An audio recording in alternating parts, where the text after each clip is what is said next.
and I would really appreciate it if you would stop Rob Taylor from blathering on and on.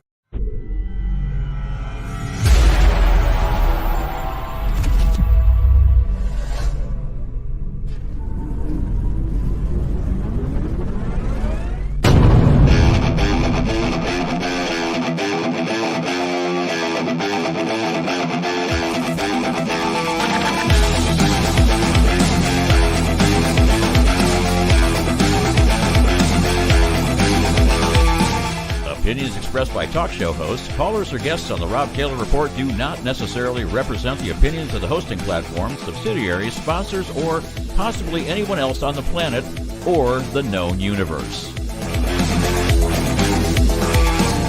From the tinfoil and lead-lined broadcast bunker on the beautiful southern coast of Oregon, it's the Rob Taylor Report. So strap yourself in. Your weekly political therapy session is about to begin. Ladies and gentlemen, here he is, the nearly famous Rob Taylor. Hey, Coos County. Hello, Oregon, America, and beyond. I want to thank you all for joining me today. I've got a very special guest, and I'm very, very thrilled that he asked that when I invited him to come on the show, that he was more than happy to be on the show. I was a little surprised and taken back, but that's perfectly fine. And the reason is he's a candidate. My guest is a commissioner candidate. And as you know, because of recent events, it's been hard for me to get candidates on the show. They're a little shy. They're a little gun shy. Some of them just don't want to answer questions. And I had Drew Farmer on the show last Friday. And if you haven't seen it, you got to go to my Rumble channel or my YouTube channel, and you've got to check out the video with Drew Farmer. I think it would be very revealing. If you're still considering voting for Drew Farmer, you may want to watch that.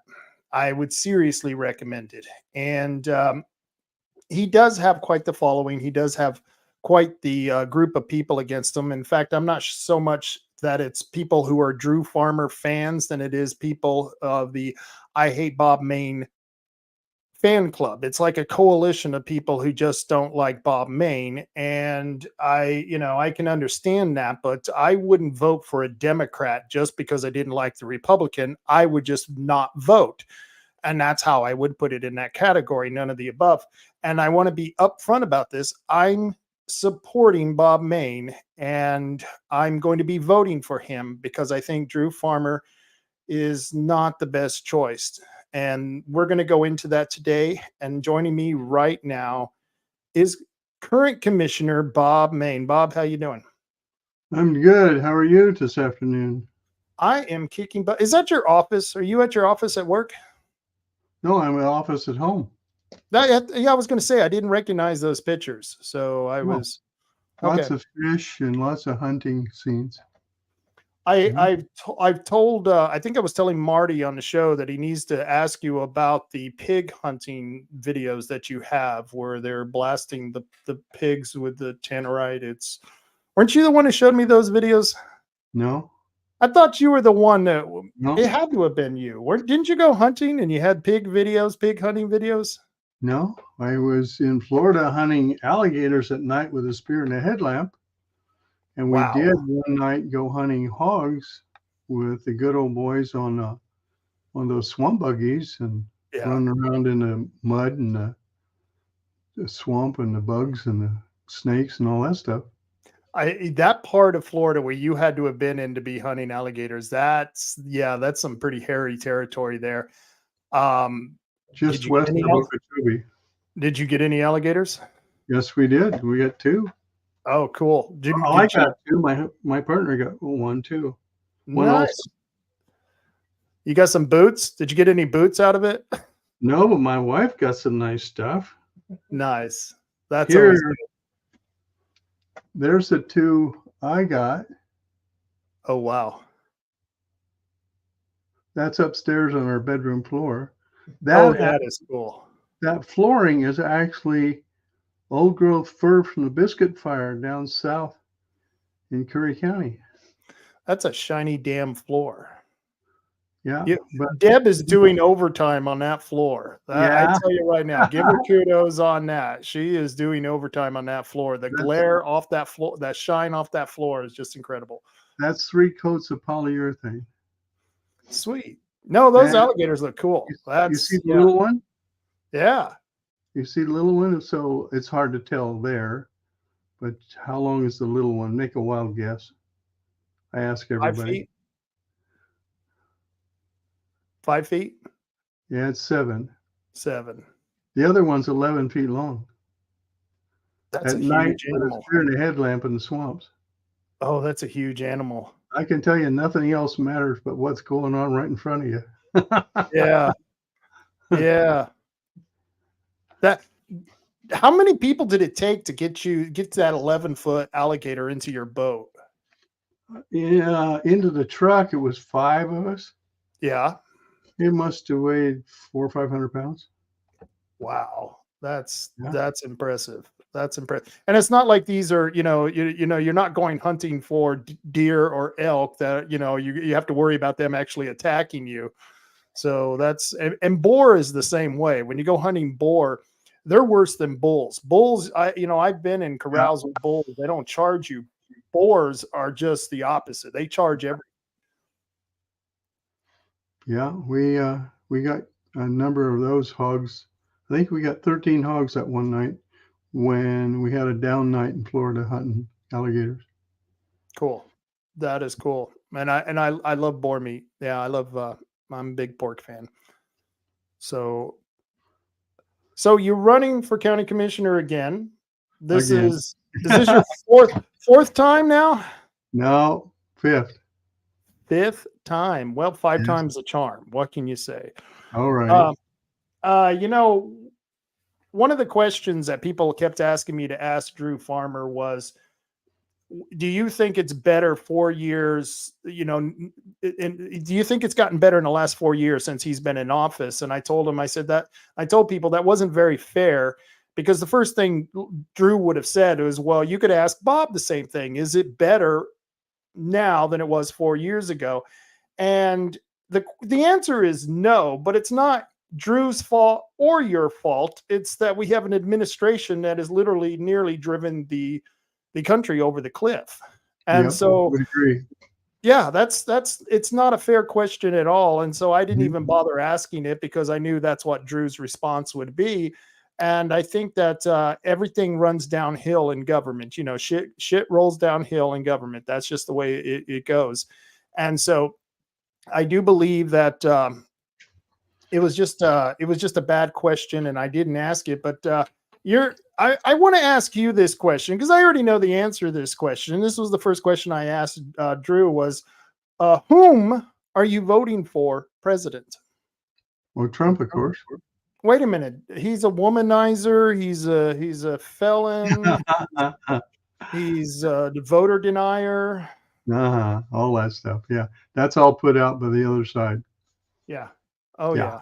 The Trump, the Russian collusion, all that kind of baloney. That was pretty much proven that Hillary did all that stuff. Yeah. And whenever you find out, whenever the Democrats are accusing you of something, you're actually not doing it, but they are. That's what I have discovered anytime I have been involved with on any issue with the Democrat Party, is the adversary, is that they don't come up with good arguments. They try to malign people right off the bat. And a good example of that is, you just had Dr. Frank to speak at a work session. Right. And people had spoken against him a month earlier at one of the meetings. And all they had was, he's been debunked. He's a fraud. He doesn't have a doctorate. He's lying about his Nobel credentials. Everything that they said, he basically shattered that whole illusion that they were trying to build, that he was some type of grifter. And that's the things that make me mad about arguing with these people, is that the last thing you want to do is have to argue those things, because as soon as you're arguing those points, you get off of the real issue. And there are a lot of real issues. Who was the other guy they brought in on the other side? Grimmer. Jason Grimmer? Yes. Remember what he kept saying? I finally had to interrupt him.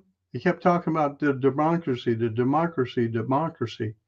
And what I finally said was, Mr. Grimmer, we don't have a democracy. We have a constitutional republic. And then he wanted to argue with me.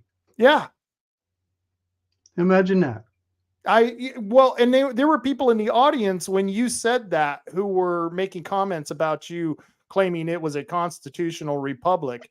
And I asked Drew Farmer, what form of government do we practice here in the United States? And Drew Farmer said a constitutional republic. So he got one question right. No, good for him. Yeah, but you're going to love this.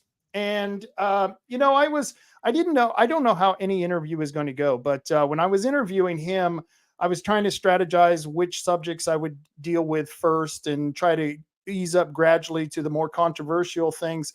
But the first thing I asked him was who he was voting for president. And I'm going to play his answer here because I couldn't believe what was coming out of his mouth. You're going to love this, Bob. Whom are you voting for president? Yeah, that one, I am not happy with how it turned out for the candidates. I am probably going to write in Buttigieg because Pete Buttigieg. That's who we're writing in. Oh my.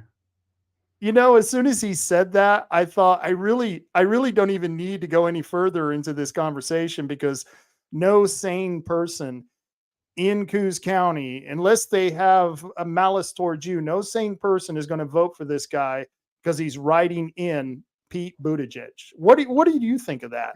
Well, it's hard to imagine a bigger, I'm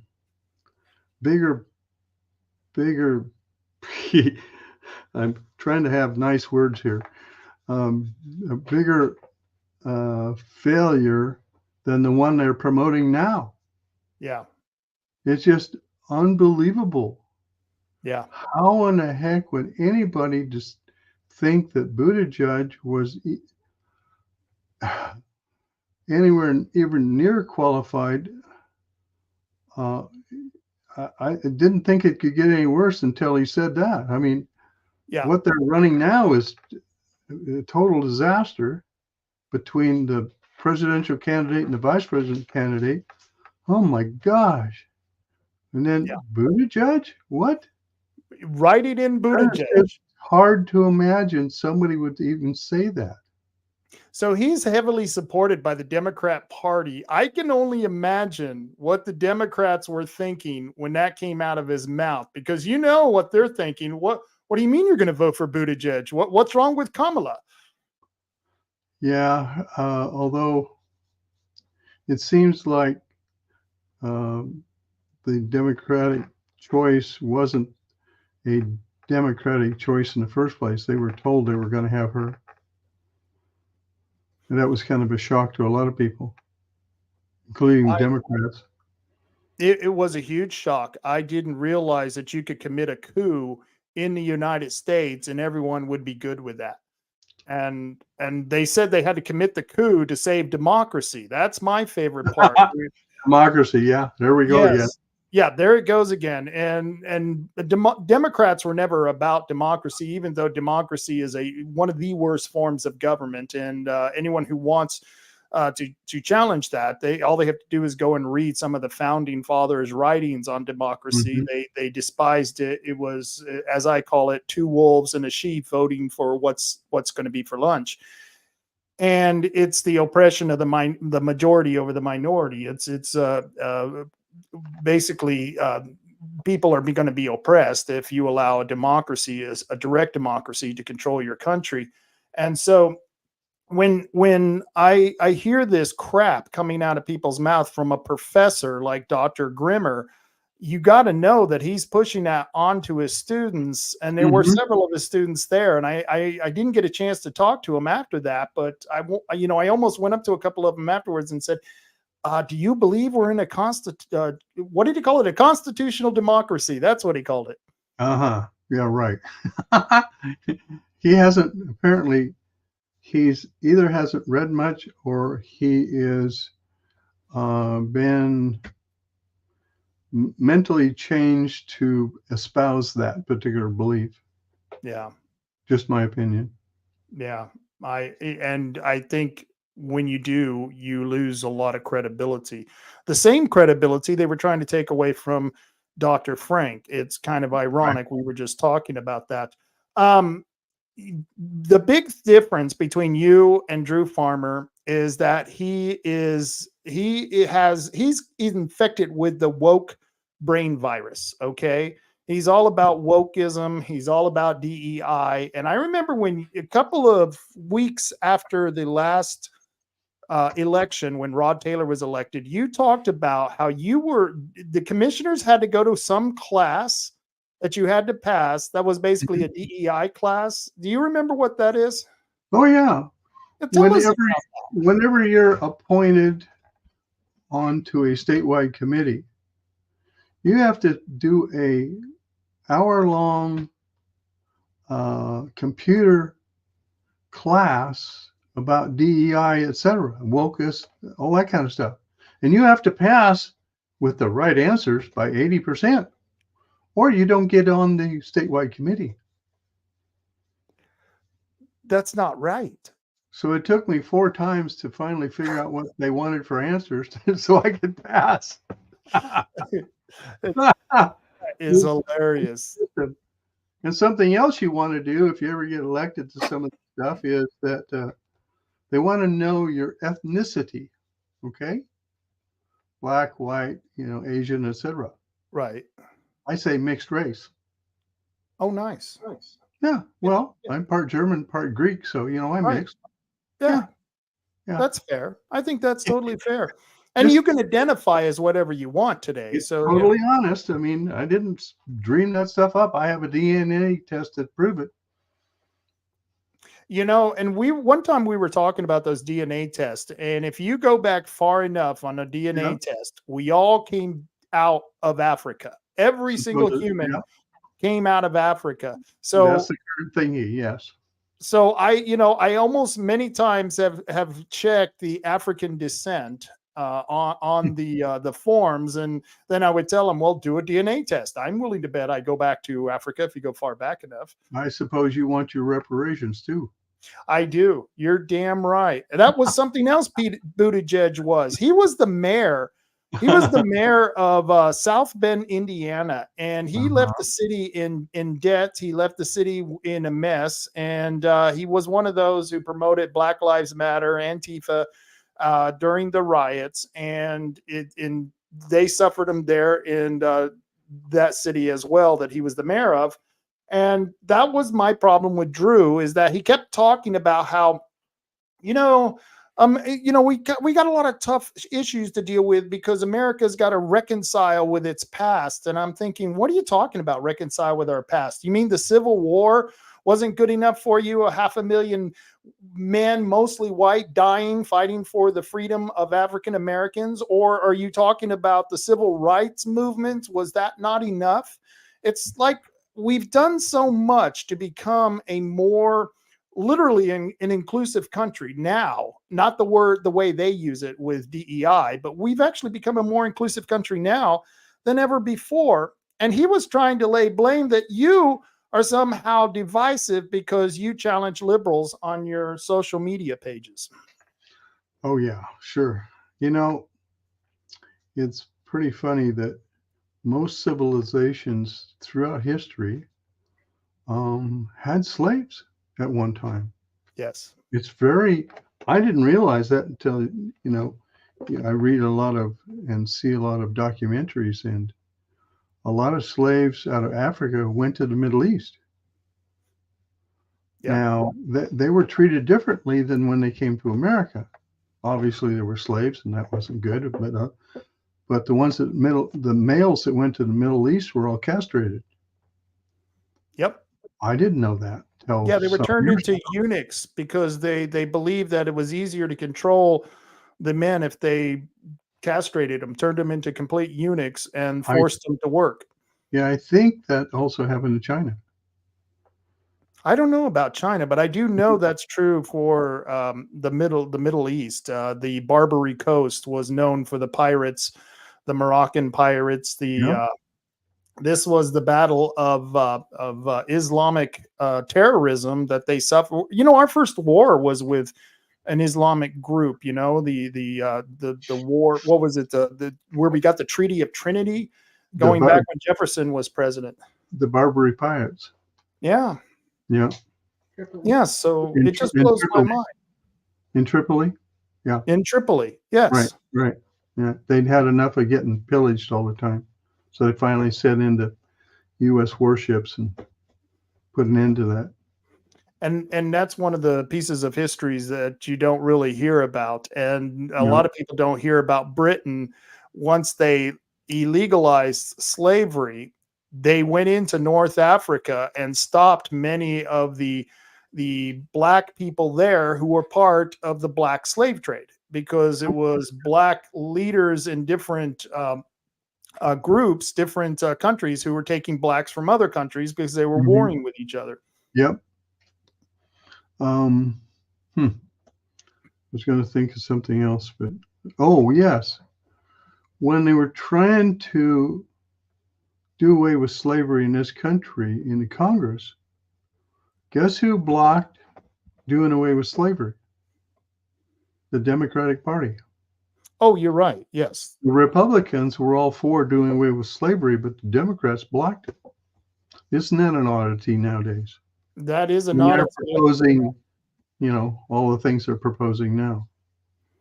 well, and that's much of what I was arguing with Drew, is that he has supported policies that have created this divisiveness, and he's pitting one group against another. And I'll give you an example of that. We talked about the inclusionary resolution that they passed, which said we are a bunch of and I'm just paraphrasing. I don't have the exact verbiage here, but it basically claimed that America was a racist country, and it set up the DEI program for the city of Coos Bay. God knows how much that cost. And one of the things that happened was that there was a group of people there from Black Lives Matter who didn't think that the resolution was strong enough, and then there was a bunch of patriots who didn't like the soft-pedaled resolution that they were going to pass, and there was actually nearly a riot because of this resolution that DeNova and Farmer were pushing on the city council, because they're the farthest left on Mhm. that council.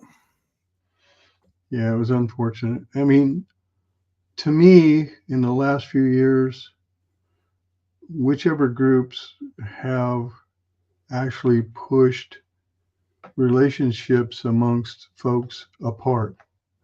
I mean, it came together much better, and for many years afterwards, after Martin Luther King, people were, because of the nonviolence, etc., much closer together.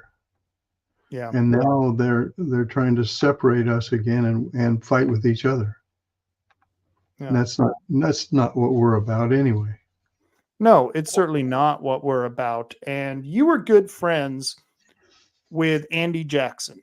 I Yep. was friends with him. You were good friends with him. And what really made me mad, and I mentioned this when I was speaking to the Coos Bay City Council, and Drew wasn't there that day. They were making the vote on this resolution. And like I said, they had the meeting at the Coos Bay Library.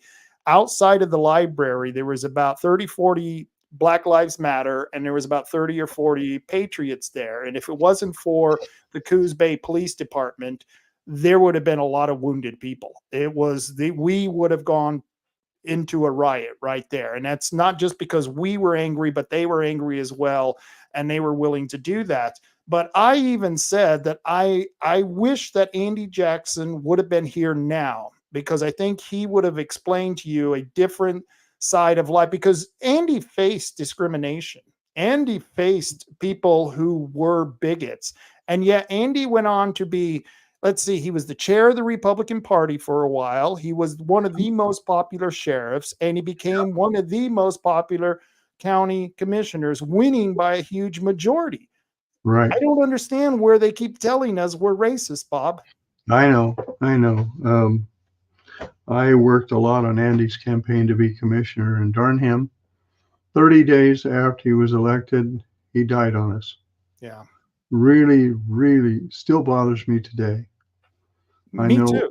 Yeah. The night before, I was up at the Barry Hospital, and he was there, and we were chatting about stuff, and he said they were going to let him out in the morning. Cool, he'd be home. Huh? Great, okay. So the next day went fine. I didn't hear from him at all. And then I think about 2:00 in the morning that night, I get this call, and it's Linda. And she's crying, and she's driving down the freeway somewhere north of Cottage Grove, headed to Eugene. The doctors had just called and said he'd passed at the hospital at River Bend. Yeah. He had taken a turn for worse, and they had run him up there by ambulance. And so I had her pull off the freeway, and we chatted for, I don't know how long, half an hour, 45 minutes, and got her a little bit calmed down. And I was just so in shock that happened. And then you probably remember the funeral we had. Yes. I It was mean, so huge. many, remember it was at the SWAC Hales building, right? Hale Center. I wasn't there. I didn't get to go. I was out of town that weekend, but and for some reason I thought it was on a weekend. Maybe I'm wrong there, but yeah, go ahead, Well, tell the story. Anyway, I officiated the funeral. The entire Hale building was packed. There wasn't any seats left. The stage was packed with his relatives and all kinds of officials. There were people, hundreds of people outside. And it was really, really emotional. Then there was the 21 gun salute after the funeral outside.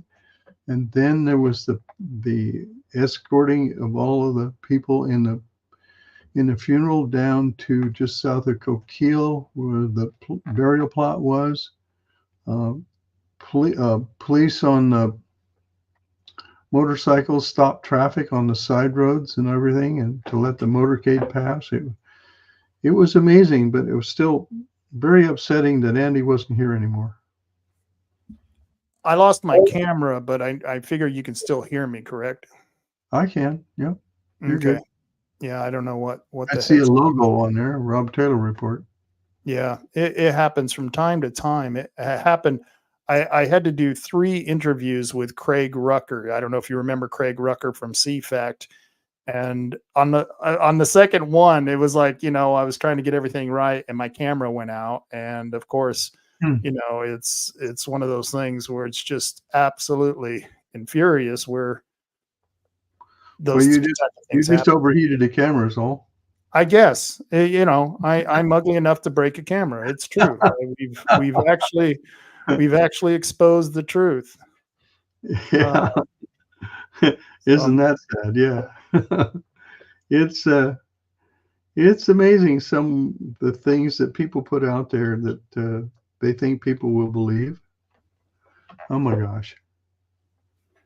And what do you think? You knew Andy for a while. What do you think he would have said about all of this Black Lives Matter, the division that they were actually trying to create? I don't think he would have been happy at all. I spent a lot of time with him. It was amazing because we would go places when he was a sheriff and I was a commissioner, go to some kind of town hall or whatever, and oh my gosh, people would crowd up around him, want to talk to Andy, got to talk to Andy.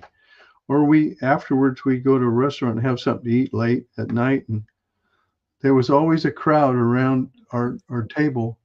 They all wanted to talk to Andy. It was amazing. I remember going to the county fair with him one day.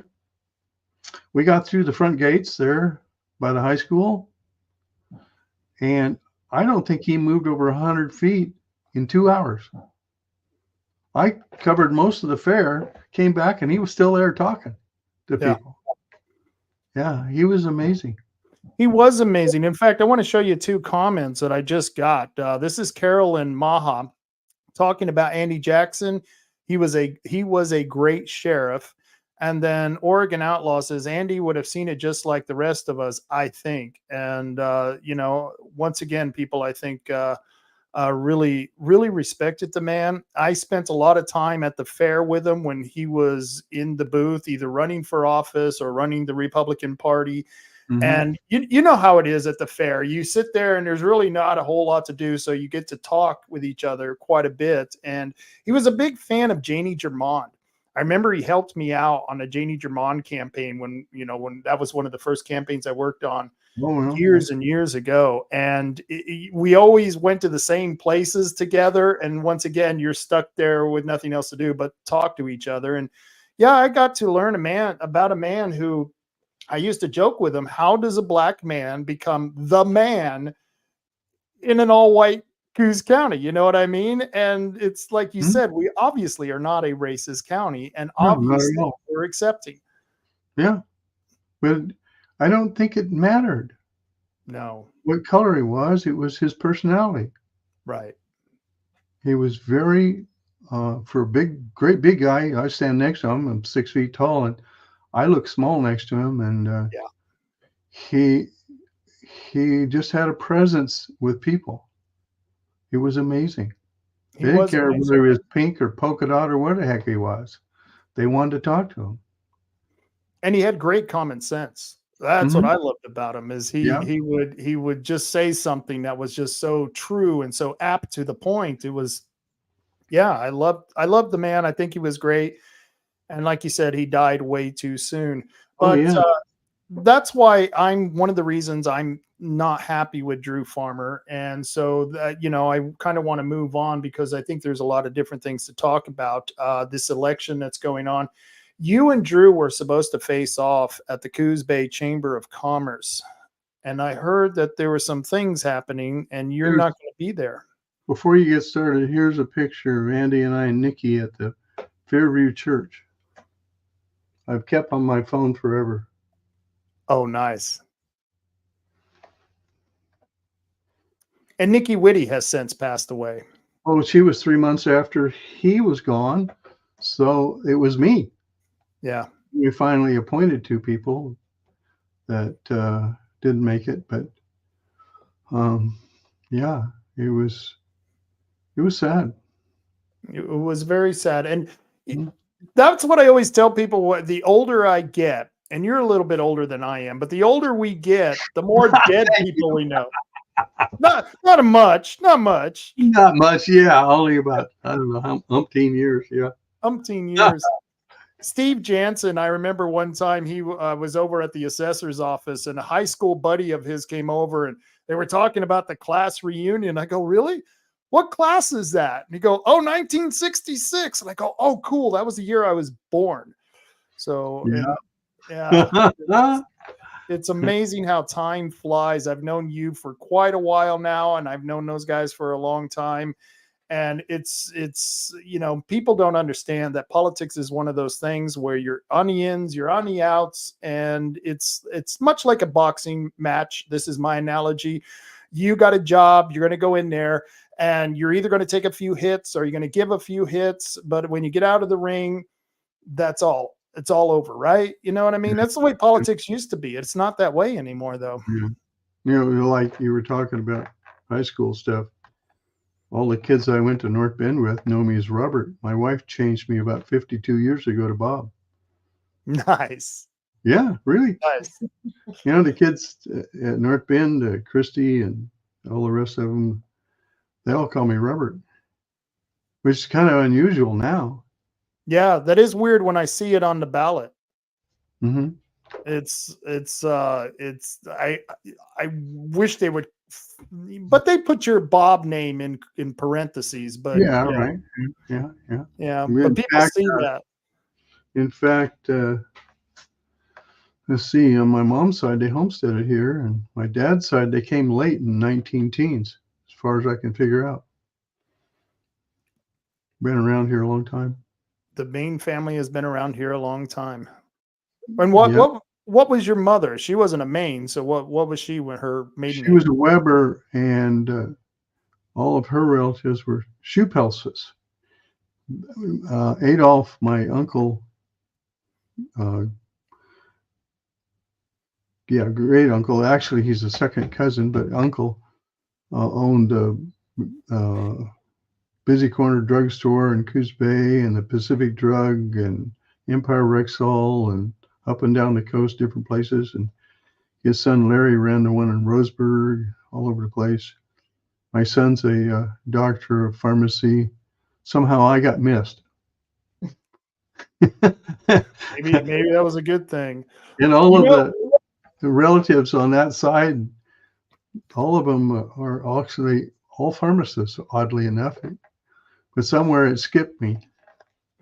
You know, you gave the name of your great uncle Adolf, which was a very common name, but it's not used too much now because, of course, of Adolf Hitler. And I'm thinking, right. Just you saying that name, I can guarantee you've already got leftists out there going, see, I told you he was a Nazi. Yeah, yeah. It's like you can't get away with it. It was like the guy who owned the Hall building was I forget his first name, but his last name was Hall, was actually part of the Coos County Ku Klux Klan. And yeah, and so that's somehow how they tied me as the Grand Wizard of the Ku Klux Klan here in Coos County. Okay, well, a little history. My great uncle, Paul Schupels, I didn't know this until a few months ago. I was researching in the clerk's office for something else and ran across this. In 1934, he was appointed Justice of the Peace for the 8th District of Coos County. I didn't know we had districts way back when. Yeah, no kidding. Is that did the precincts replace districts? I don't know. I That's don't weird. know. Yeah. I wonder how that worked, because that would have been a different makeup than what they have now. That would have been interesting. Well, let's get back to this. You're not going to be at the debate, from what I hear. That's correct. I said no, and I had a reason. What was your reason? So, well, back in August, I got a call, late August, from Bay Area Chamber of Commerce wanting me to do a interview right then and there, so they could determine who they were going to select for their choice for Coos County Commission. The Bay Area Chamber of Commerce, legislative group or whatever they are. So I said I couldn't do that right then. I had a meeting, but later on this afternoon, so I had this interview with them. I was talking about, I was the one who Roseburg Forest Products ran into a problem. They were going to be delayed 6 months to a year on their $50 million project. I sat down and worked out the math so that they didn't get delayed. And I told them all kinds of other things. Then they apparently had a interview with my opponent. And then about 2 weeks later, they came out and said they endorsed Mr. Farmer, my opponent. And I thought, oh, okay, that's fine. No big deal. Well, then a few days ago, just recently, a few days ago, I found out that they had already decided before they had the interview with me. I'm thinking, that's not real fair, in my opinion. Not at all. And I go, wait a second here. This is not making me really happy when you don't tell me that you've already decided before you do the interview. And it doesn't seem to be real transparent on their part. So I got a call this morning from their administrator and wanted to do a background on me. And I said, oh, by the way, I was going to come and talk to you, but since you're on the phone, you might want to have a different venue for this next Wednesday because I won't be there. I don't like when you're not upfront with me, in my opinion. And so I'm not going to be. The same thing with the League of Women Voters. They endorsed Drew? They didn't. I don't know if they endorsed him or not, but I'll tell you a story. 4 years ago when we ran, it was during COVID, so they had a closed forum of 5 of us. Okay. Everybody was supposed to be asked the same questions. Okay, right in the middle of the questioning, they had special questions for me and nobody else. Well, that's fine. I answered them all. So then several of us noticed that one of the opponents, every time a question was asked, they would flip over in their spiral bound notebook and read the answers. And I'm going, huh? That seems a little weird. That's strange. And then it all came together a week later when the moderator for the league was doing ads on the radio and TV for that person, which turned out to be the person that ran off in the fall. Katie Iman. Yeah, that could be, yes. Yeah. Katie was good friends with the ladies at the League of Women Voters. And the League of Women Voters, for anyone who doesn't know, they are a Democrat wing of the party. I mean, it's, and I've told them that, and they've actually invited me to their debates and stuff. But I noticed they're not debating the tax levy or the wind turbine levy. Both of those, they don't seem to be talking about. And I was just thought that was kind of strange. The two biggest issues. I have elected never to participate in any of their whatever they have going on. Right. And in fact, this go around, you had to answer some online questions they had. Well, I chose not to, and Friday at 5 here a couple of weeks ago was a deadline. Okay. Well, my opponent missed the deadline until the following Monday and said he didn't see the email. But guess what? They went ahead and did the interview with him anyway, even though he missed the deadline. So much for the rules. Yeah, well, if they didn't have double standards, they'd have no standards at all, Bob, Yeah, you could say that. Have you ever met Representative Youngkin? No. Oh, he's a really good guy. He's a good Republican up in the House, and he's going after the Secretary of State because of all the illegal immigrants they found on the ballots. And I would imagine it's way more than what they're actually saying. And he kept putting out the post on the Secretary of State demanding some type of audit. And they said they're going to do that. It's going to be independent, but we know how that goes. And so I wrote back to him. I said, well, if it sounds like corruption and it walks like corruption, well, it's a Democrat. And so. Well, they're going to do it after the election, of course. Of course. And, they found a couple hundred on this motor voter, and then they found 1,252. And then all of a sudden, the governor comes out and says, oh, we're going to put a halt to it. Obviously, there was more to it than the 1,152 or 1,252. Yeah. Obviously, a whole lot more bigger problem. And then, of course, Judicial Watch gave them notice that they were going to sue if they didn't clean up the voter rolls. Judicial Watch was putting out that 4 or 5 counties had more voters than they had population. Coos County was one of them, wasn't he? No, it wasn't. Okay. I looked. Sorry. Yeah. And speaking of elections, here a while back, the county clerk wanted a $50,000 grant from Center for Tech and Civic Life, which is the Zuckerberg organization. And she wanted a camera that would look at the signatures on the envelope, and then they were supposed to be able to see the signature on the computer screen to compare.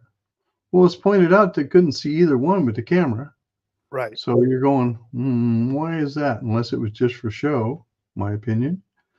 Then they wanted a guard outside the door to protect them all. Well, a guard can't be armed in the courthouse with anything, even a pocket knife, let alone a firearm or anything. Best he or she could do was have a cell phone. Right. Well, they all have cell phones too. But what they didn't point out was the previous election, the sheriff's office was doing hourly patrols in the hallway of the courthouse. And they were escorting the workers out to their cars at night. And then the third thing they wanted was to produce a video. I missed that until the next morning when I woke up and went, wait a second. I don't remember that either, Bob. Yeah. I was at well, that meeting. I don't remember a video being mentioned. Oh, yeah. Yeah, it was. But it was very right towards the end, and not much was said about it. But then I got to wondering, who's going to produce the video and what's the content? And so Rod Taylor and I turned it down. And of course, there was all kinds of Democrat folks in the audience who were very upset with us. Yes. Yeah, but, since then I found out that 28 states have made that practice illegal. 28 states. Nobody had said a word about that, but I found out subsequently 28 states made that practice of giving grants to election offices illegal. If that would have been a Trump supported group, say that would have been a 501c that Trump funds, and they came in here and said they were going to give $50,000, no strings attached. I don't know how much if I believe that. And I thought that I read the letter and I thought it was kind of interpretive, could be very interpreted different ways. And, but I don't think any of them would have supported the Donald Trump money coming into the county. And this was Mark Zuckerberg money that was coming into the county. I pointed that out. I said, I wouldn't support Trump money coming in to help the elections department either. Right. It's just not right. Either side doesn't matter. You don't have that. You don't have that cloud over the elections department. And the one reason that I'm more concerned about Drew Farmer being someone who could potentially win this election than Katie Eyman could have 4 years ago in 2020, when you and Katie Eyman ran, is that the Democrats didn't seem to support Katie the way they're supporting Drew, which is weird because Drew's a non-affiliated voter, but yet Katie was a registered Democrat. Her husband was Bill Bradbury, the former Secretary of State, who passed away, I think, just last year. So that's weird in itself that they really did not like Katie Eyman. When she ran against John Sweet, they each spent over $100,000. Imagine that. I forget what she spent against me the last time. I think it was about 40,000. No, she spent. That's crazy. Wait a minute. I think she spent around 50 and didn't win, of course.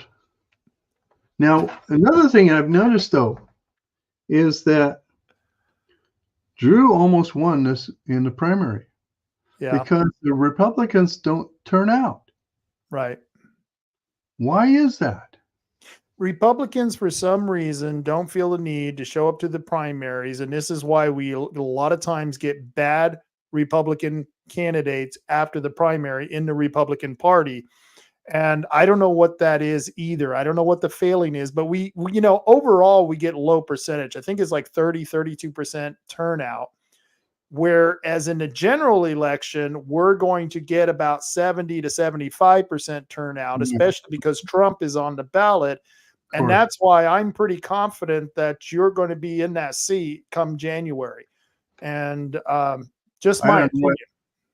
I don't know what your political party is, but you may have gotten a mailer from me.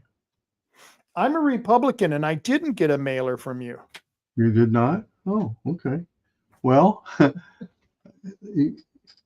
think it may have went to my P.O. box. I got rid of my P.O. box, and I'm now going by my street address, so I don't know. Okay. It could have. But anyway. My mother-in-law got one, so I knew you had sent one out. Uh-huh. But what it says in the top and bottom, front and back is vote for Bob Main, vote for Donald Trump.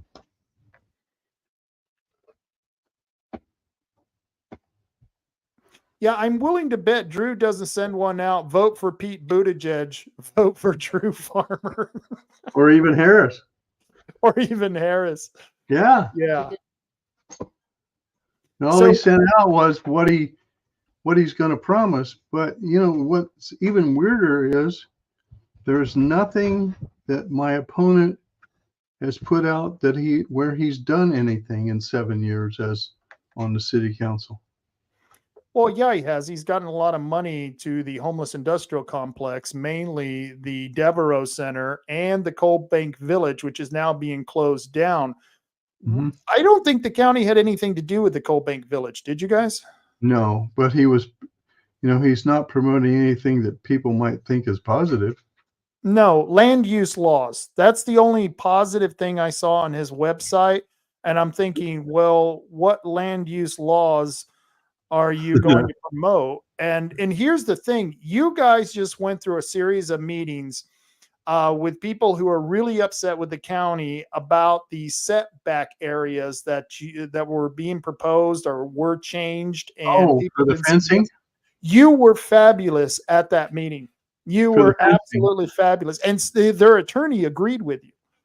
Well, the weird thing is, see, we had the first meeting and I was unaware of what was really going on because it wasn't discussed in board meetings.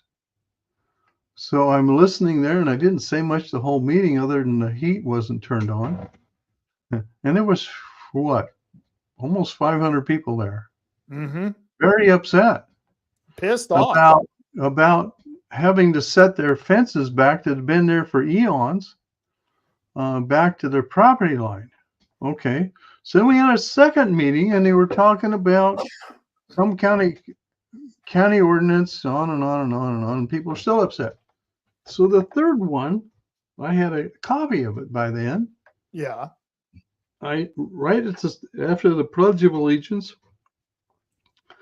I said to Mr. Taylor, Mr. Taylor, Chair Taylor, I have an announcement. I got up and I said, we're not doing this, and I tore the dang thing in half. Mm-hmm. I said, I need a second on this, that we're not going to do this ever again.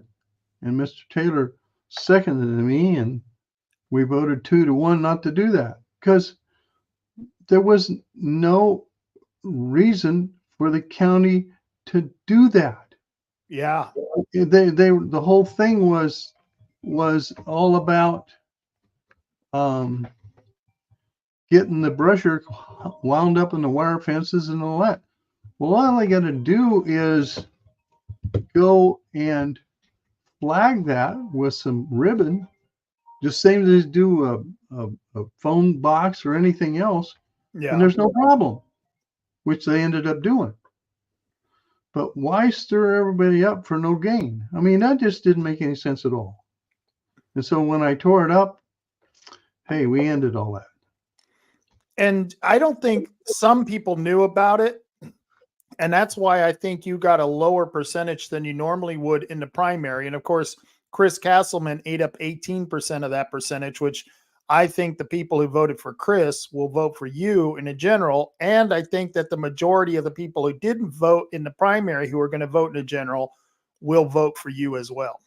And Chris didn't make any sense. He kept saying we were mishandling the money in the county budget, on and on and on, but he was for the jail. And so he was advocating for people not to vote for the jail funding, but at the same time, he's saying we didn't manage the money right. And I'm going, wait a minute. How in the heck does that work?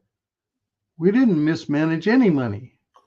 We just have been cut back so badly because forever the county relied on the ONC timber receipts. And now it's coming to roost. I remember when they cut the government, it was in the county government in 2006. Stufflebean, Whitty, and Griffith were on the board, and they did a recall on Stufflebean. I think they tried to recall because of that cut, because it was like 30-40% of the employees at that time.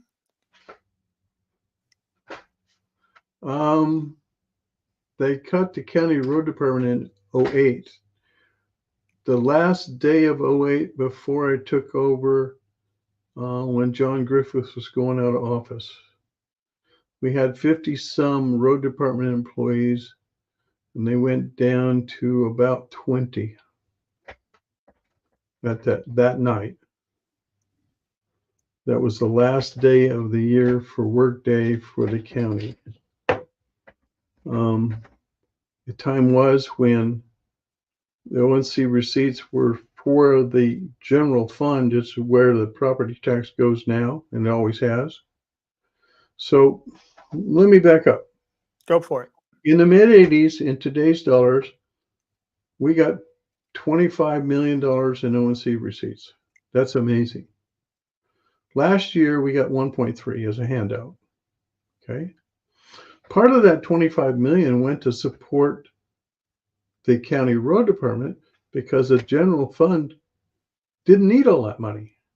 And that was for the sheriff, the DA, juvenile commissioners, assessor, clerk, planning, surveyor, juvenile, all kinds of stuff, right? Right. And we have the second lowest tax rate in the state because of that big money was coming in from the ONC receipts. There was no reason to increase the local property tax because they had all kinds of money to run the county. And now we're faced with this ungodly shortfall because the federal government refuses to log the ONC timber. I don't know if you know, but under the 1937 ONC Act, the maximum harvest is 500 million board feet. Do you know what the growth rate is? I don't know the numbers, but I've heard this before. Yes. 1.2 billion. In other words, we're never going to run out of trees. Right. You can't cut any trees.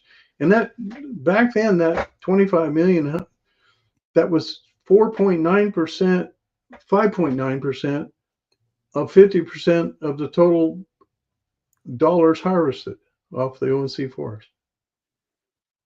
Imagine that. One of the things that Drew was accusing you of was not being responsible in the management of the Wagon Train Road. He said that you, and I don't know how he said that you were the only one who did this because there's 3 commissioners there, but you wouldn't accept the contract from the Coquille Indian tribe because they're allowed to management because they get special privilege to manage it. And that's why he's mad, because I think he wants to engage the Indians and see if he can get that contract back. But there were problems with the contract, number one. And number two, I find it highly immoral to tell a county that the federal government has made promises to that we can't manage the land that they were promising us to, but yet an Indian tribe, because of their ethnicity, because of who they are, can manage the land. I find that absolutely offensive. I think it's completely racist. I think it's systemically racist, exactly what Drew says he's against. And yet he was chiding me because I didn't support the contract with the Indian deal. But the deal itself was a bad deal because I think the county had to pay for all the expenses and the maintenance of the machinery, wasn't it? No. John and Melissa voted for that Coquille Indian tribe contract. I said no, because for many reasons, but the primary reason was we would split the profits 50-50 after expenses. That's it. That's it. But there was no amount of expense dollars or percentage or anything else like it. We were going to split the profit after the expenses. Yeah. Well, the expenses, my opinion, if you put 500 of your best buddies on as consultants and there's no money left, you each get to split $1 for 50 cents a piece. Wait a minute. Who would in their right mind would ever sign a contract like that? And the Coquille tribe is supporting Drew with signage and campaign contributions. And yeah, I've seen that. And but the thing was and I don't want you to throw John Sweet under the bus, so I'll do it myself. John was trying to imply that the Indians came to the county, but the fact was that John went to the tribe. John and Melissa went to the tribe to get this deal, and to me, that puts you at a disadvantage in negotiating the contract right off the bat. Well, I don't know about that, but what if you say is true, they both can't go to the tribe, that constitutes a meeting. That's Then illegal. it was John. I'm just saying John and Melissa because they voted for it, but I do know John went there because Yeah. I have a recording from Mead, who was the Debbie Chair. Mead, Brenda Mead. Brenda Mead, and Yeah. she had and John was sitting there at one of the commissioner meetings saying, no. The tribe came to us and they asked us, and then she had to explain to them and I forget which meeting it was, that no, John, you representing the county came to the tribe, and they didn't want part of the deal after that came out. I always thought it was the tribe came to the county. That's what I was told. Not according to Brenda Mead. I don't know that. I don't know that either. And see, those are the types of things that's gets lost in the minutia of all this stuff. So one of the things that so what do you think? Because we went to that meeting, you did the work session where Don Gurney was there. He did a presentation, and I had always had high hopes of being able to get back some of that ONC land. But after going to that meeting, it was like, this is just never going to happen. But yet the 1939 ONC Act, they still owe us the proceeds, right? I mean, period. Well, a lot of people get this confused. The 1937 ONC Act was one of the 2+ million acres in Western Oregon. Then there's the Coos Bay Wagon Road Grant Land Act of 1939, right, which is only in Coos and Douglas counties. We have about 60,000 acres, and there's about 15,000 acres in Douglas County. Now, the difference is ONC is receipts based on what they log, okay, and their gross income after. Well, let me back up. 25% of the gross receipts went to the BLM back when for their administration.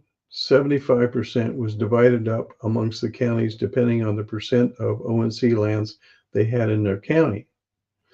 Then in the late 70s, the county said, we will give up 25% for permanent bridges, concrete bridges, paved roads and stuff out in the ONC forest. So since the late 70s, the counties have been getting 50% of the ONC receipts when they were actually logging. Then when the Northwest Forest Plan came in the mid 90s, I think 94, remember when Clinton came to Portland and they had the big rally about the ONC ground and all that.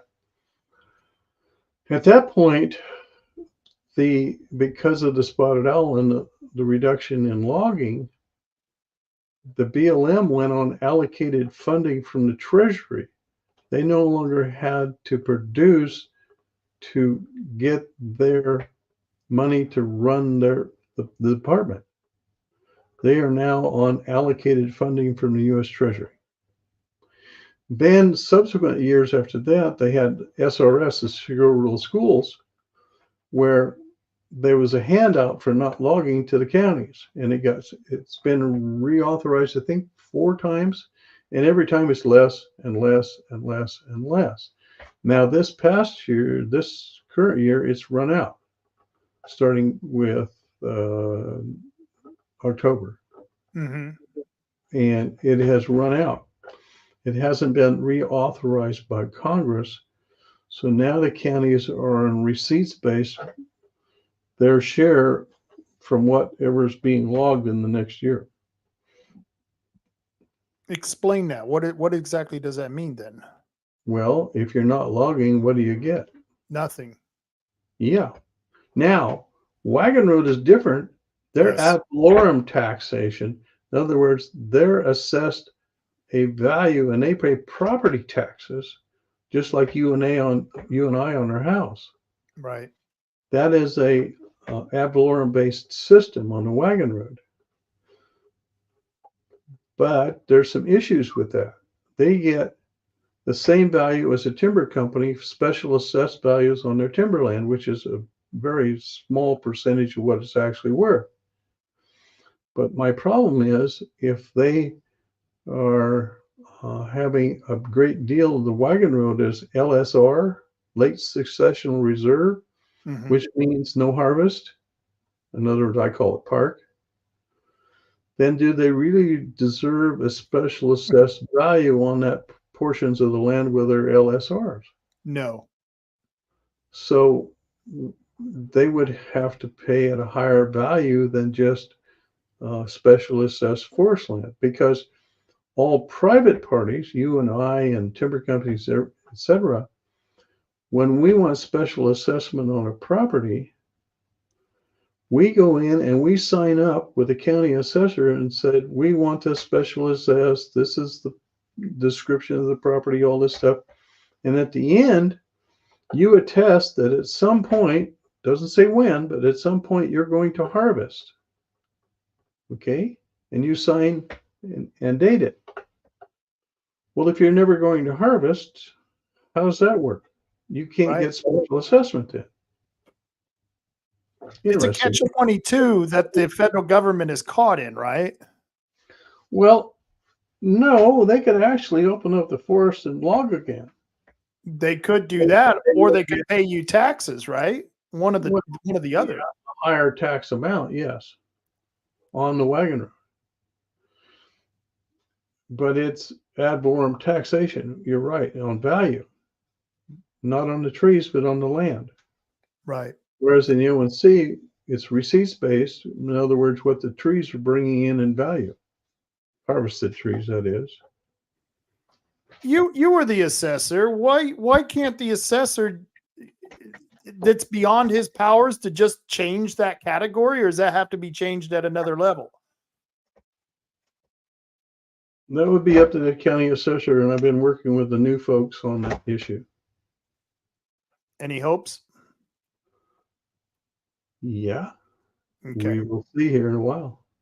Oh, that's nice. That's nice. Well, you know, like I said, Probably won't show up until next year because the tax bills have already gone out. But we're working on a possible change for this next year, so which will, and that money, yeah, by the way, will not help the general fund. it only In goes to the the forestry department, right? 1939 Wagon Road Act, it's for roads, schools, and bridges. The schools said they don't need the money because every local dollar they get in, the state withholds a dollar. Equalized funding, in other words. Yep. So they said, we don't need it. And Don Gurney was actually the one who went and convinced the local school districts of that point. So all that money would go into the county road department for better roads, obviously, and better road maintenance, but not into the general fund. Now, but then couldn't you switch that, do some cost shifting there? no, because all the road department monies or gas taxes, etc., they're all dedicated to road departments. So there's nothing from the general fund going in. Like, that's what's so wrong about Mr. Castleman and Mr. Firmer saying, well, just use the money from this department or that department. Every one of those departments has restricted funding. The county mental health and health department is sitting on millions and millions of dollars coming in from the state and feds, but it's all earmarked for that. It's not just general fund money coming in. So you can't go use that money for something else because they expect you to put it back, or somehow you get sued and you probably end up in jail for mismanaging the funds. Right. Same way with the county road department. The gas tax, the wagon road receipts, etc., are all dedicated to only the county road department. Now, when I talked about the 85 or the 25 million in the mid 80s coming into the general fund, okay, and today we get 1.3. Well, that supplements the amount of money we get for property tax. We collect all the property tax for every taxing district in the county, all 80 some of them. Yep. Cities, water districts, sewer districts, all that kind of stuff. Out of that, we get to keep a little. This current budget year, we get to keep a little over 6 million. That's what we operate on the general fund for the jail and the sheriff and the DA and the assessor and the commissioners and all that stuff. Okay, so just the jail alone this year is 7.8 plus million, all by itself. Yeah. So that, along with the county forest receipts, plus the ONC, barely covers the jail, and a little bit more for the general fund departments. Now that also brings in another part. You heard about the Forestry, Oregon Department of Forestry Commission Yes. did a HCP, the Habitat Conservation Plan. Yeah. Yeah. Okay, I so spoke out against that, by the way. I was Yeah. one of the few people that went up there and spoke out against that. isn't that lovely? You know what they did to the county forest, which helps supplement the general fund for the jail, et cetera, and the deputies?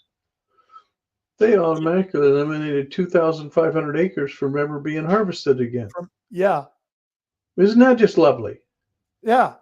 Well, Yet they go on. The legislature goes and gives a homeless $376 million. What the heck? but here's the funny thing, Bob. You've got the county has in the county itself, you got the ONC land, part of the ONC land. You've got Yeah. part of the wagon road land. You've Yeah. got Elliott Forest. Yeah. You've got and yet the state is saying, well, we don't have no land to put any houses on, and we got a housing project problem. And it's like, well, how can you have a housing problem when you got all this damn land that they seem to say that they don't have or can't be used? Once they eliminate the ability to use it, then this is part and parcel of the housing problem, isn't it? But you got to go out and hug a tree. Yeah. It's a crop just like anything else. I don't see people out there hugging corn stalks. No. No, but there's another forest land too category in the county. It's called state forest trust lands. Right. Right. We have 7,244 acres of trust lands, which the Oregon Department of Forestry is supposed to be managing for the county at 25%. We get 75% of the receipts for that land base. Mostly it's located on the southeast side of the Elliott. Okay? Do you know how much we've typically gotten over the past umpteen years? A bucket a quarter. Now the county has got 17,500 acres, and now we got 15,000 land base, and really we only got about 12 to actual harvest, take out riparian and all that stuff. Right. But we get anywhere from 3 to 6 million a year off of that. So what would you think you'd get off of 7,244 acres? Well, you should get a hell of a lot more than what you're getting. I imagine you're only getting a couple $100. That would be nice. Most years we got zero because they made it all bird circles. Yeah. And they did it initially, and they never gone back and evaluated. Never, because I asked the state forester, Cal, about that, and I never got an answer back, which tells me they've never done it, never reevaluated. That is.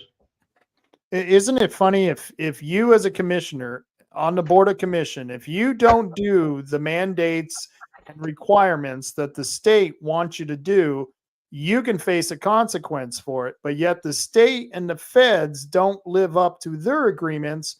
Well, whatever. You have to take us to court. That could cost your county gosh knows how much money, but whatever. It just doesn't seem fair, the practice that they use when doing that. And speaking of that, the Western Oregon counties, under the ONC counties, I'm the vice president of the ONC counties. Mm-hmm. We finally went to the Supreme Court of the United States to have that issue settled once and for all. It was extremely disappointing that they didn't hear our case. It Yeah. seemed like a very clear case because the 1937 Act says for the benefit of the counties. It doesn't say for anybody else or any other thing. Congress said for the benefit of the counties, period. Not for anything else. Right. So how is it now a benefit for everybody but the counties?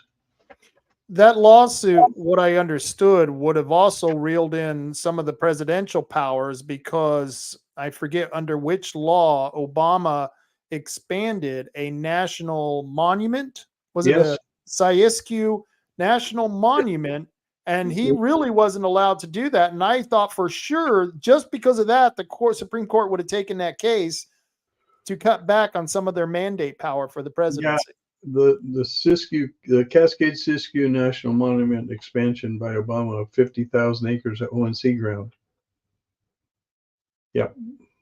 That's disgusting. And a lot of that's going to burn now. Well, the problem is our questions of the court was, since Congress authorized that land for the counties, that ONC ground, we did not feel the president, through an executive order, could override Congress and designate it for something else. Right. We didn't feel the president had that power, and they didn't hear our case.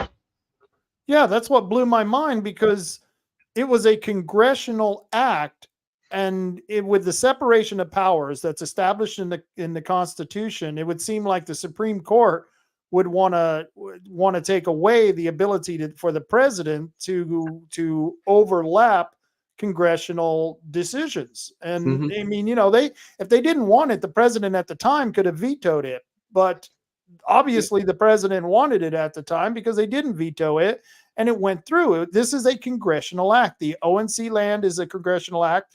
Right. The Coos Bay Wagon Road is a congressional act. Correct.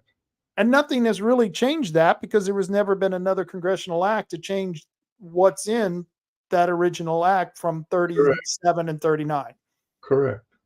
And now we have the Chevron decision where deference was given to each department to go make rules and regulations for all kinds of stuff. And that's been overturned. So we thought, the president designated something just on his order would be overturned too, but it didn't get heard. Very disappointing. Oh, extremely disappointing. Because we'd have gone back to logging, which would have then supported the counties like our jail and the sheriff, etc., and the DA for prosecuting people. We would have had enough money then to operate so that people aren't afraid and locking everything up and being afraid of walking down the street anymore like it is now. We would have these criminals accountable, or they'd move out somewhere else where it was less restrictive on them. I do see that in Coos Bay, North Bend, Empire neighborhood especially. But I live in Bandon, Bob. Nobody's afraid of it. And we still are stupid and leave our doors open sometimes. You know what I mean? We're very fortunate in Bandon because we probably have the lowest crime rate of all the cities. Well, this past spring, we were gone to Eastern Oregon. Yeah. Our son was here from Florida, and so we're out in Eastern Oregon. And we get back home or towards home when we got cell reception. And here's a guy on our front porch at 10 o'clock Friday night with a baseball bat beating on our door. And then when we didn't come to the door, because thank God we were gone, he beat the hanging flower baskets off into the bushes.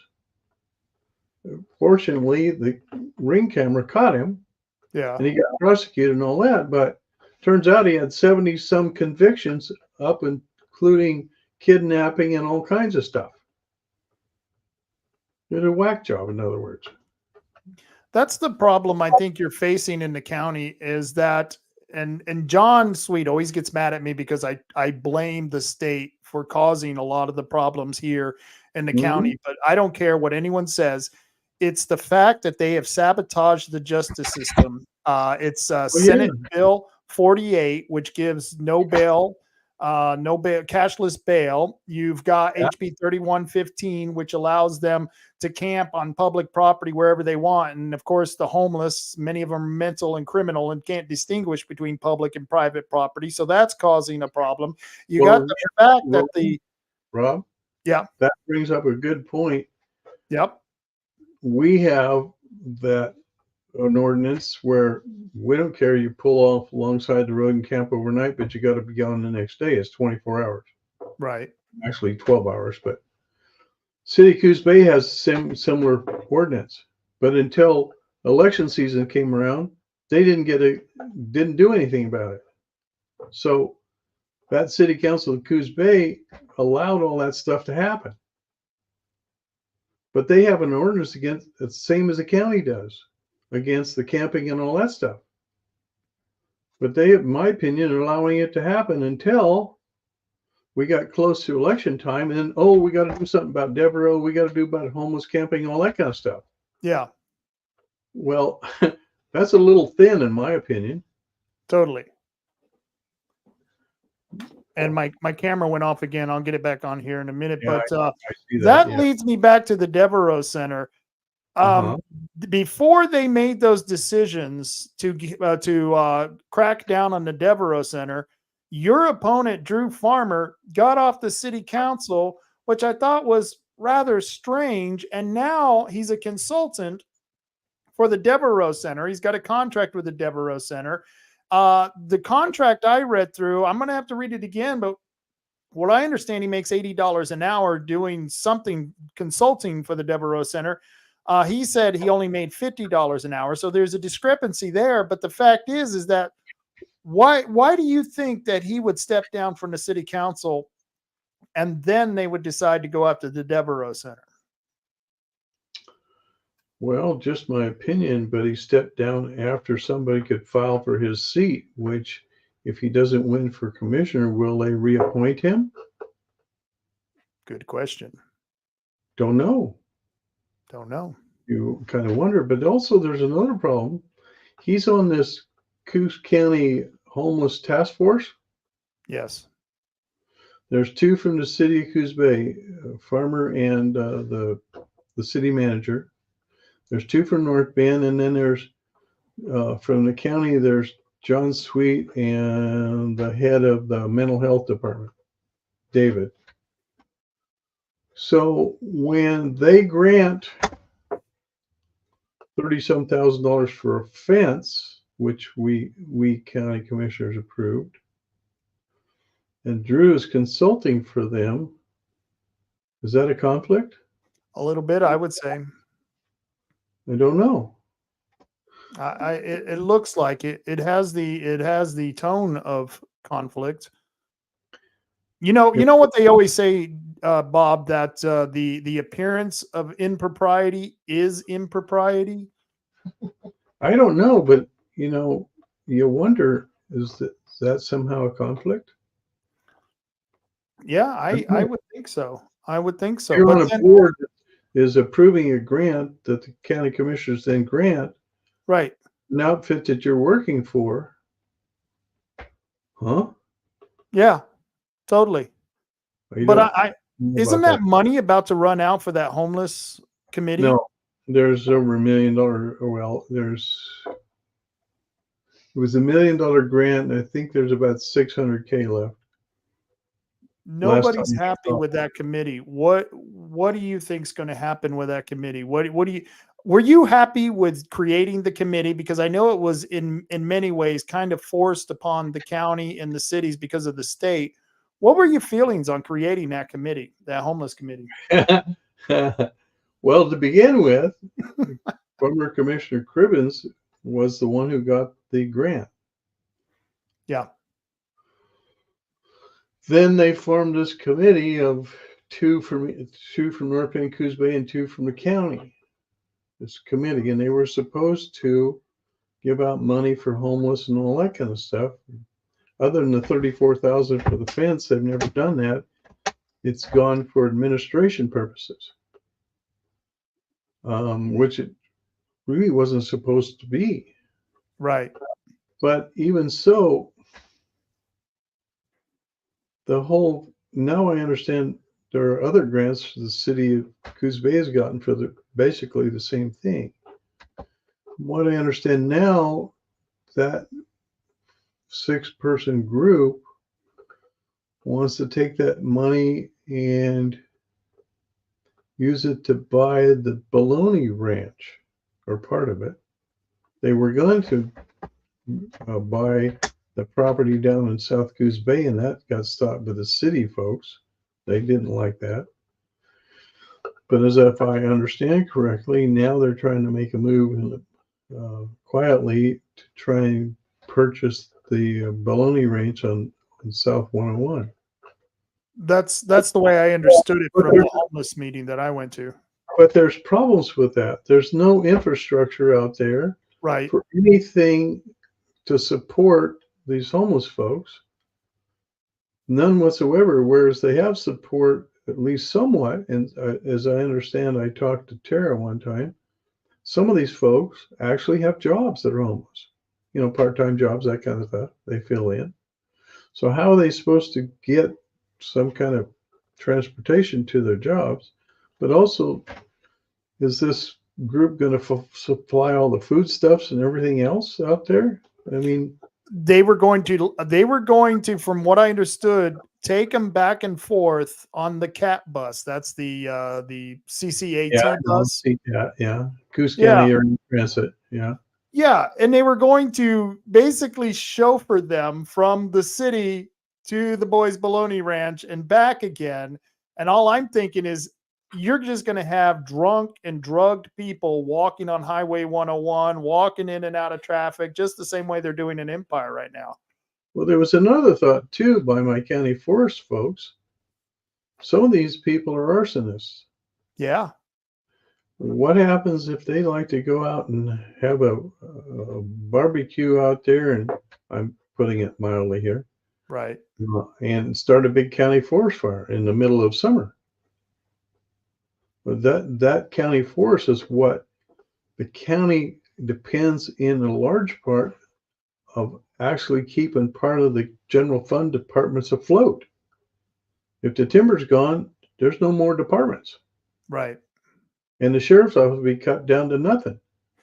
I mean, I don't think they're thinking very long term. The best thing I think we can do is repeal Measure 110 so that no drug goes anymore and they move out and go to California or Washington. That would be I nice. I wish that on them, but hey, if they're out of our hair, so much the better. Well, if someone's going to enable them and cater to that kind of lifestyle, then they're the ones who should have to put up with it. And that's the problem with Oregon. You've got a legislature that thinks it's okay to use drugs, and not only use drugs, but to buy them drugs, to give them drugs, to give them injection rooms, then we give them Narcan after they OD on the drugs that the state wants to help get them. They give them Narcan so we can keep reviving them. And at this point, I'm up to done 10 with or all 15 times for Narcan and then they're mad at the police for bringing them back. Yeah. I mean, it's craziness. And I even saw a picture of somebody in New York City with a 4x8, plastic sign like they have for campaign signs. Yeah. Go to Oregon. They won't arrest you for drugs. What the heck? So we get people. In fact, when we visited our son down in Florida, we were at a couple of businesses, and they saw we were from Oregon. And it was funny because they said, we have friends that moved to Oregon. Well, why? Because of the drugs. I said, well, do they have a job? Well, no. Like, it was a wonderful thing. And I'm going, Wow. Yeah, yeah. So Gary Landry, he's asking, and I wanted to be clear on this as well. You're talking about the Bologna Ranch out by the stables at 42101 Split. That's the one you're talking about, or are you talking about the other one? Because there's two different properties. I know there's two on it. The one is past 42-101 on 101, then That's what I past thought. the stables, and then you go past another roughly a mile. It's on the left before you climb the long hill. That one. Now there's another one that is off of Shingle House Slough Road. That's also a shelter, or was. They closed down for lack of money. They were in business for many, many years helping kids, and they did an amazing job. My wife and I attended some of the Christmas parties, and the stories those kids had, Yeah. they'd been through hell, which adults that were, in the 50s, 60s had never been through, and they were just still teenagers. It was really heartbreaking, horrible heartbreaking, but they were doing a good job with the kids. Yeah. I Well, hate, that's sad that it's gone. hated to see them shut their doors. Yeah. Yeah. That's just sad that they're gone. And, but that's the state pulling back. It's kind of like Shutter Creek and what they did with the Elliott Forest. Did you see the recent decision that they did in the Elliott Forest? Yeah. They're Yeah. going to be carbon credits. Carbon. Well, What a scam. carbon credits. Now, how Yeah. many local jobs does that produce? None. Zero. Zip. Nada. Yeah. And Carbon what credits? I didn't read through all of that. I just saw I get Dr. Zybach's letters, and I get the Elliott Forest Commission email, but I Mhm. didn't read through that. What were they going to do with the actual Shutter Creek facility? It was going to be the center for the research for Oregon State until Oregon State said, this is a loser and backed out. Yeah. And the Confederated Tribe also said it's a loser and backed out. Wow. Wow. And now it's going to grow trees. But I wonder if they're going to keep up the roadways, because that was the only way the people up the West Fork could get out to go to into Coos Bay when the slide happened just above the Allegheny store. And that was exactly what Zybach said, is that they are now already actively getting rid of the roadways. They're not taking care of them whatsoever. And the sad part is that many of those roadways were trails that were used by the Indians going way back. Mm-hmm. And literally they claim they want to use this land as a way to increase our cultural awareness, while simultaneously getting rid of the roads that could have been passed used by the Indians 100 years. It makes no sense, Bob, because it's going to burn. We know it's eventually going to burn. That's what's going to happen. It's burned 3 times. Yeah. In history, yes. Yeah. And I see that happening again. I mean, we have droughts from time to time, and we've had them since I've lived here. And and I don't know if you've been to the Elliott in a while. Heavily overgrown. That place is bad. They need some trees cut out there. I was out there this spring, yes. Now, speaking of burn, we have the county forest and most of the gates are locked. Yeah. Not only we have this rampant dumping of garbage all the time and other kind of stuff, we've had 3 attempted arsons to burn down the county forest. I don't understand that. I don't know why they do that crap. And it's infuriating because it costs us our freedom to have more access to that land. And I completely understand why it's justifiable. Here's Bob, you and I disagreed on shutting down the forest lands on the roads, but here's the difference. That was a policy where each side had a good arguments. There were good arguments on both sides. Whereas when Drew Farmer's talking about these DEI policies, where one group is put over another group, it's immoral So automatically it should be a hard no, right? You know what I mean? And that's what pisses me off is that a lot of people, well, Bob's done things you don't like. Yeah, all politicians have done things that I don't like. But the difference between Bob is that he's not creating policies that actually create that systemic racism that Drew says is dividing the people. And you don't. I mean, you've called out, and I've seen you and Rod call out people when they've come up to you and have had plans with all this DEI crap in there. You know what I mean? Well, just the other day, last week Tuesday Yeah. board meeting, the county mental health department through Mike, the head of health and wellness, wanted us to authorize a $750 retention bonus for the mental health workers. Yeah, I saw that. And I'm going, well, isn't that cute right before elections? So Yeah. the state Oregon Health Department is giving out money just before elections. Is that to buy votes? You wouldn't want to say that, but it's kind of smelly. Once again, the appearance of impropriety is impropriety. You know, you've got measure, what is it, 6, 8, 1, 15 for the tax? What is it? Measure, I forget what's the tax measure? I forget the number of it. Yeah, but it's for the jail. You're going to have a hell of a time passing that. And you know why? But it was pared down. Well, it was jail and deputies and DA, and now it's jail only. And it's right. only about half the funding for the jail. It'll raise about 4 million, 4.1, somewhere near. The jail is 7.8. We could probably squeak by with that amount to keep the 2 pods open. If we don't pass it, then we go back to 48 beds instead of 100 beds. That's what we were before when they had all this rampant petty crime and crap going on, and nobody being, they get arrested and they go out the back door the same morning. Right. Yeah. So now we're not only keeping a lot of those folks, but it's also on parole and probation. They're actually showing up to work now, because before, if there was no jail space, they were just a thumb in their nose at parole and probation and never showing up. Right. So now they know they better show up, or we have a spot for them.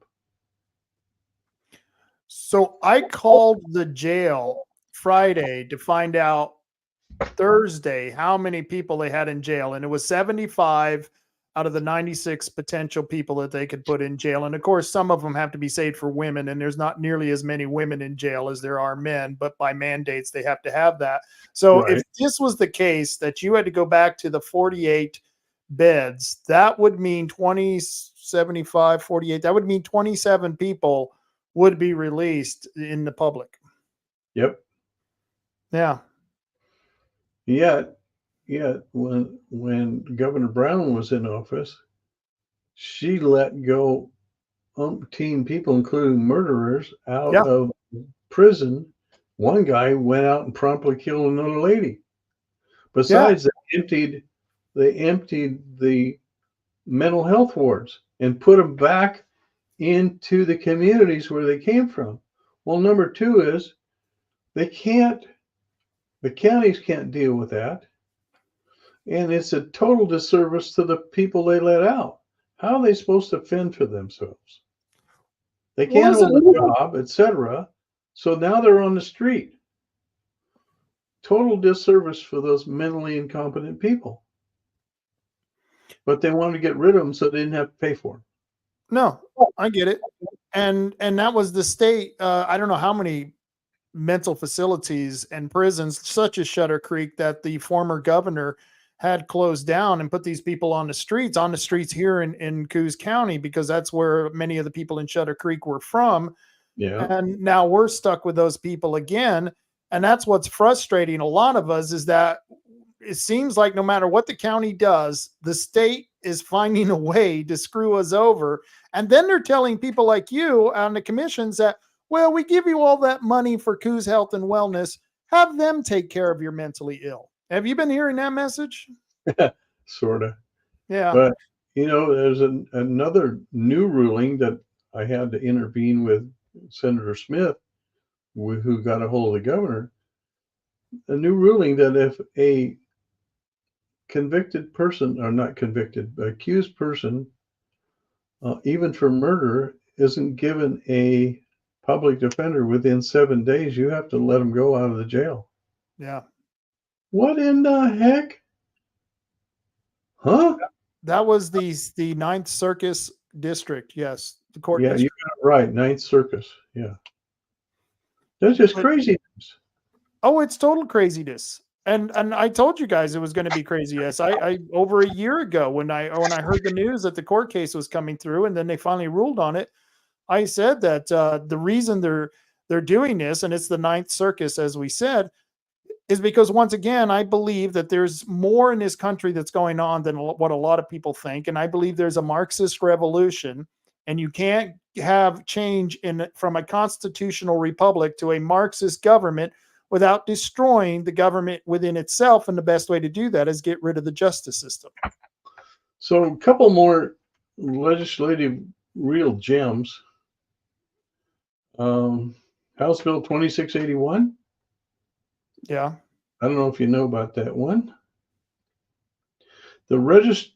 Section 2, the registration of an elector shall be considered active if the only reason for the registration of an elector being considered inactive is that the elector neither voted nor updated the elector's registration for any period of time. In other words, they can vote if they didn't vote forever. Yeah. What? But that was one of Smith's bill.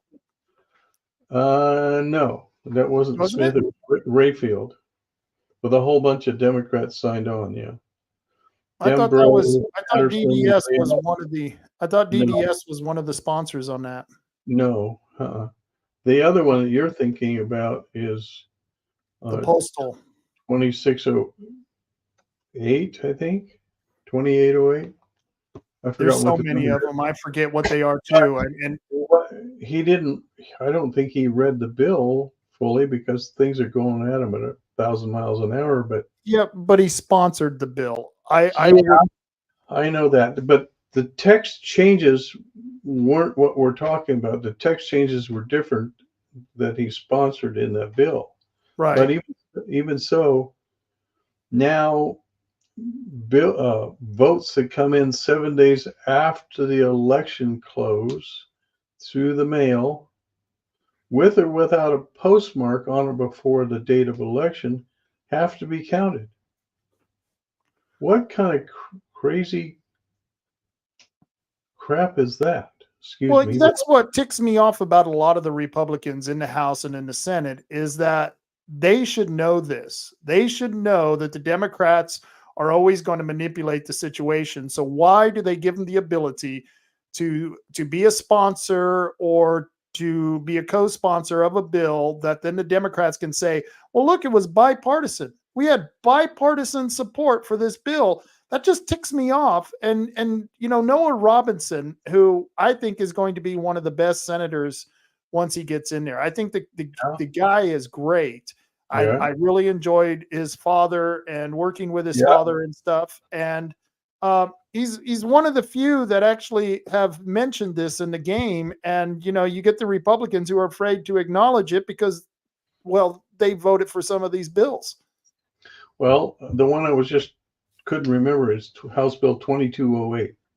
2208. That's right. Yeah. So you don't have to have a date stamp or anything on your vote anymore to be counted. So what I pointed out to a whole bunch of Democrats at one of our board meetings is, well, that would work both ways. Wait a minute.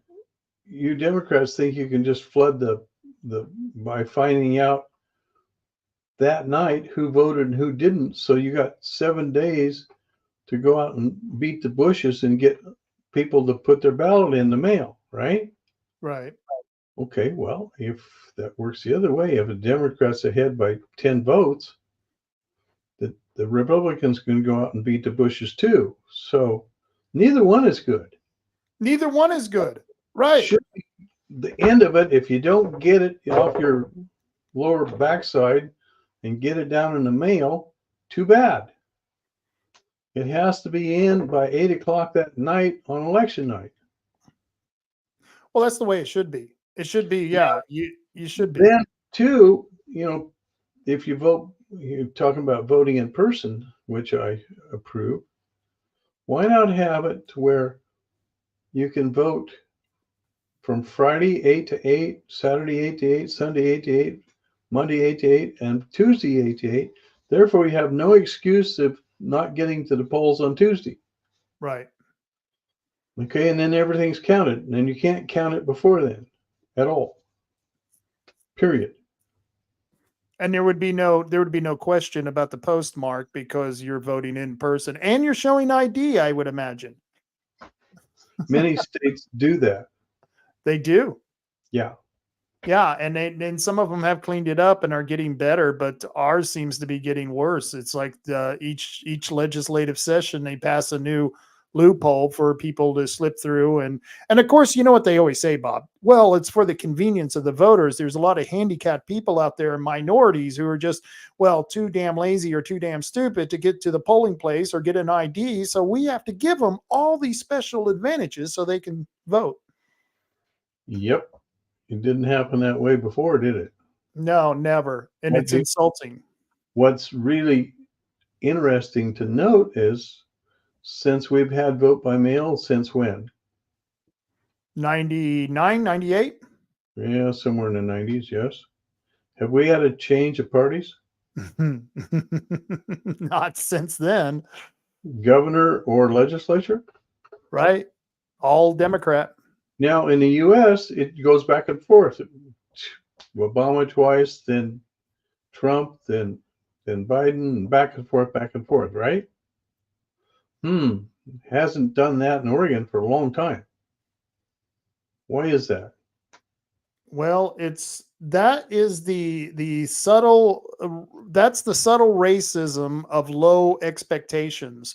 It's people who they're trying to say that people are just not smart enough or just not clever enough or impoverished too much, and they just can't make it to the polling station. So we have to give those extra benefits. But it's insulting to people because many of my family are dirt poor. They live in very poor neighborhoods, and yet most of the time, the way I understand it, they have no problem in their state getting to the ballot place, the polling place, I should say, and making that vote. It's just insulting to people. Yeah. So I went to the mailbox, Bob, and you're going to love this. I got my ballot. Which is great.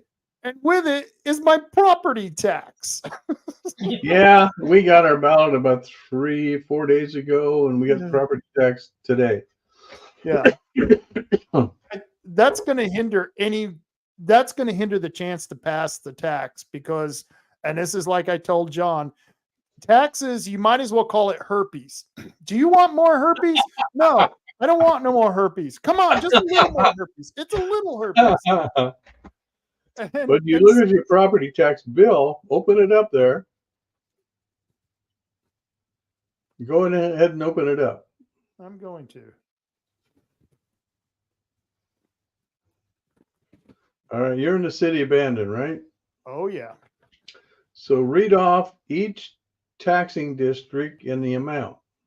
So South Coast ESD, which should be eliminated, is $68.99. The Bandon School District, $622. The Southwestern Oregon Community College is $109. Those are the educational taxes. Then we've got the local option levy, the Coos County local option levy, which is $35.19. That'll be the last time. That's going away. Then we have the county 4-H. That's the radio tower upgrades.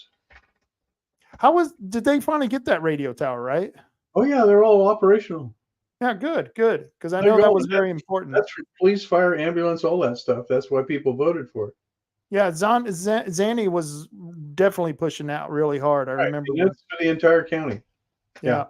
So the 4-H extension was $13.83, which is nothing. The library, I love this. The library services in Coos County, $113. Coos County, $168.09. The city abandoned, $71.86. The city abandoned local option rate. This is the one the mayor always leaves out when she's talking about our low taxes, was $148.77. The part abandoned was $50. The Coos County Airport was $37. Southern Coos Health District, $139. The Coos County Urban Renewal, one I'd get rid of, $406. But get this, Bandon Urban Renewal, $118.92. And the Bandon Urban Renewal number 2, $56.78. Bob, I've just paid more money for Bandon Urban Renewal, both districts, than I did for the county in total. The county district. What's your total when you pay all before the 3% discount? Down to bottom. Oh, $1,915. So $1,915. Yeah. Right? So Yeah. what's the county? What's the county amount? $168. Oh. The school is taking a huge swath, which ticks me off because they're indoctrination centers anymore. So $108 for the county? 168. 168 divided by 1915. Oop.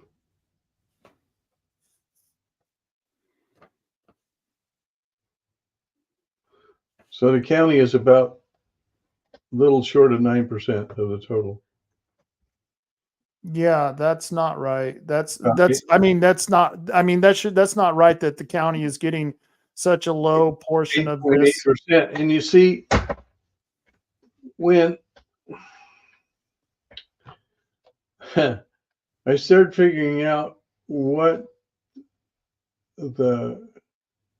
I took to City Coos Bay and figured out how much every taxable property in the city, right? Of Coos Bay, what they pay in to the county general fund. They far exceed that amount with just the prisoners they bring to the county jail. Right. Isn't that interesting? It doesn't even cover the prisoners they bring to the county jail. They're the worst of the worst from the cities. Yeah, but isn't it interesting that they don't support the jail, but yet they bring more prisoners to the jail than actual putting in for value for property tax. Well, and then it's worse than that because the county, the school, the college, the 4-H, I forget the other districts, are all part of the urban renewal agencies of the county. And like I said, the Bandon Urban Renewal is taking $118, and for just one district, the second one is taking $56. So you're looking at a $176 for urban renewal. That's $10 more than we're paying for the county. That ticks me off, Bob. That's irritating. Well, in the county, there are 7 urban renewals: North Spit, North Bend, 2 in Coos Bay, 1 in Coquille, and 2 in Bandon, right? Right. We have the second most urban renewals of any county in the state. Yep. Isn't that amazing? And on this tax increment financing, when it goes in by not a vote of the people, but by a vote of in this case, council, the value that's in that particular taxing district or urban renewal is frozen. and still generates money for the schools and the county and that sort of stuff. Any increase in value all goes to the UR. Okay? Any increase in value that would have gone to the county is lost to support the jail, etc. And there's 7 of those. We're losing somewhere around $500,000 a year just because of the urban renewals that are being extracted out of the county general fund. And then on top of it, you have a city of Coos Bay not paying its fair share for the prisoners that are their prisoners going to the county jail.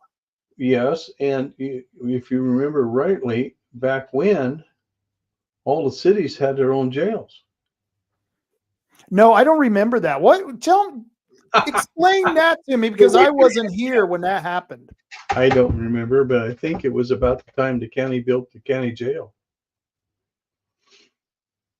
And so they just decided that they would just have one area for the county for all cities and get rid because of the expense, I'm sure. And I've tried to find out how that happened, but I haven't been able to.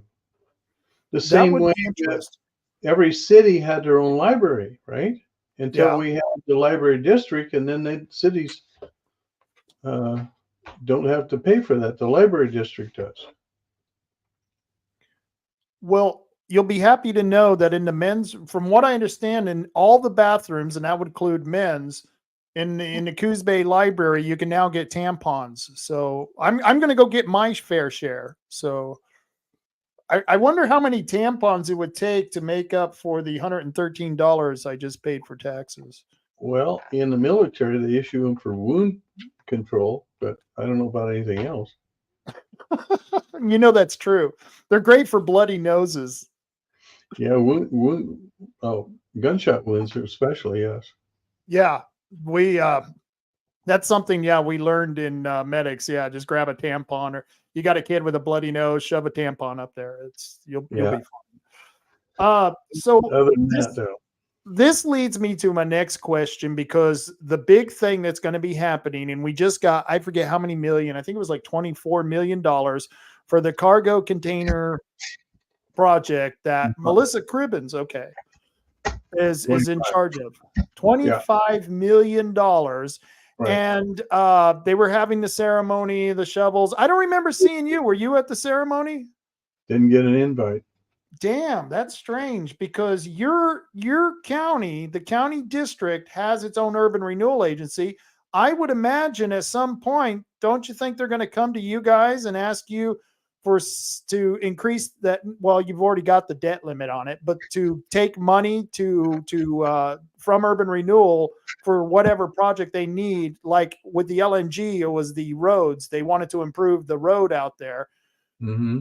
Have they come to the county, or do you think they're planning on coming to the county for that urban renewal money? Haven't heard. But remember when LNG was proposed, there was this side deal. The CEP. Yeah. And everybody had their fingers in the pot. Yeah. Yeah. That was 60 million in taxes, wasn't it? Yeah. But if they didn't, half of it would have gone to where? Schools? Yep. Which would have gone straight to the state because of tax increment financing. Right. Backfill. As they set it up, there would be grants to the schools from Reedsport to Port Orford. And the county started off with just a little portion of that pie, and I kept saying, this is not enough for the county because we're struggling, extremely struggling here. We need a bigger cut of it, and we actually got a bigger portion of it. So now I'm wondering, if this intermodal project goes through, are we going to have another one of these intergovernmental agreements, or is it just going to happen and all go to the Port of Coos Bay as a urban renewal? Because urban renewal is supposed to be for upgrades to roads, sewers, waters, sidewalks, streetlights, all that kind of stuff. Right. Yeah. But they have all that now, including gas and sewer and water and all that kind of stuff from the city. Right. So they have rail. So where's the improvement to be done now? That's why I was asking. Only in that district, which is the North Spit. Right. It's not for anything outside of that area at all. But that's where the big value is going to be, besides the upgrade to the railroad. Do you, because I've read this plan for this, do you really think it's going to go through? Because I always told people that LNG probably wasn't going to happen. I don't think the wind turbine thing is going to happen, but we still have to fight against it. I'm waiting to see on this. What are they calling it? It's not cargo containers. What are they calling it? I just said it. Intermodal. Intermodal. Yeah. So do you think that's going to go through? Is Congress going to give them $1.5 billion? No, hell no.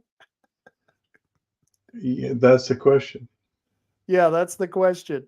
Now, I just don't buy supposedly it. there's a rumor that this 25 million and some other money, the company that's supposed to come in is becoming more active and thinking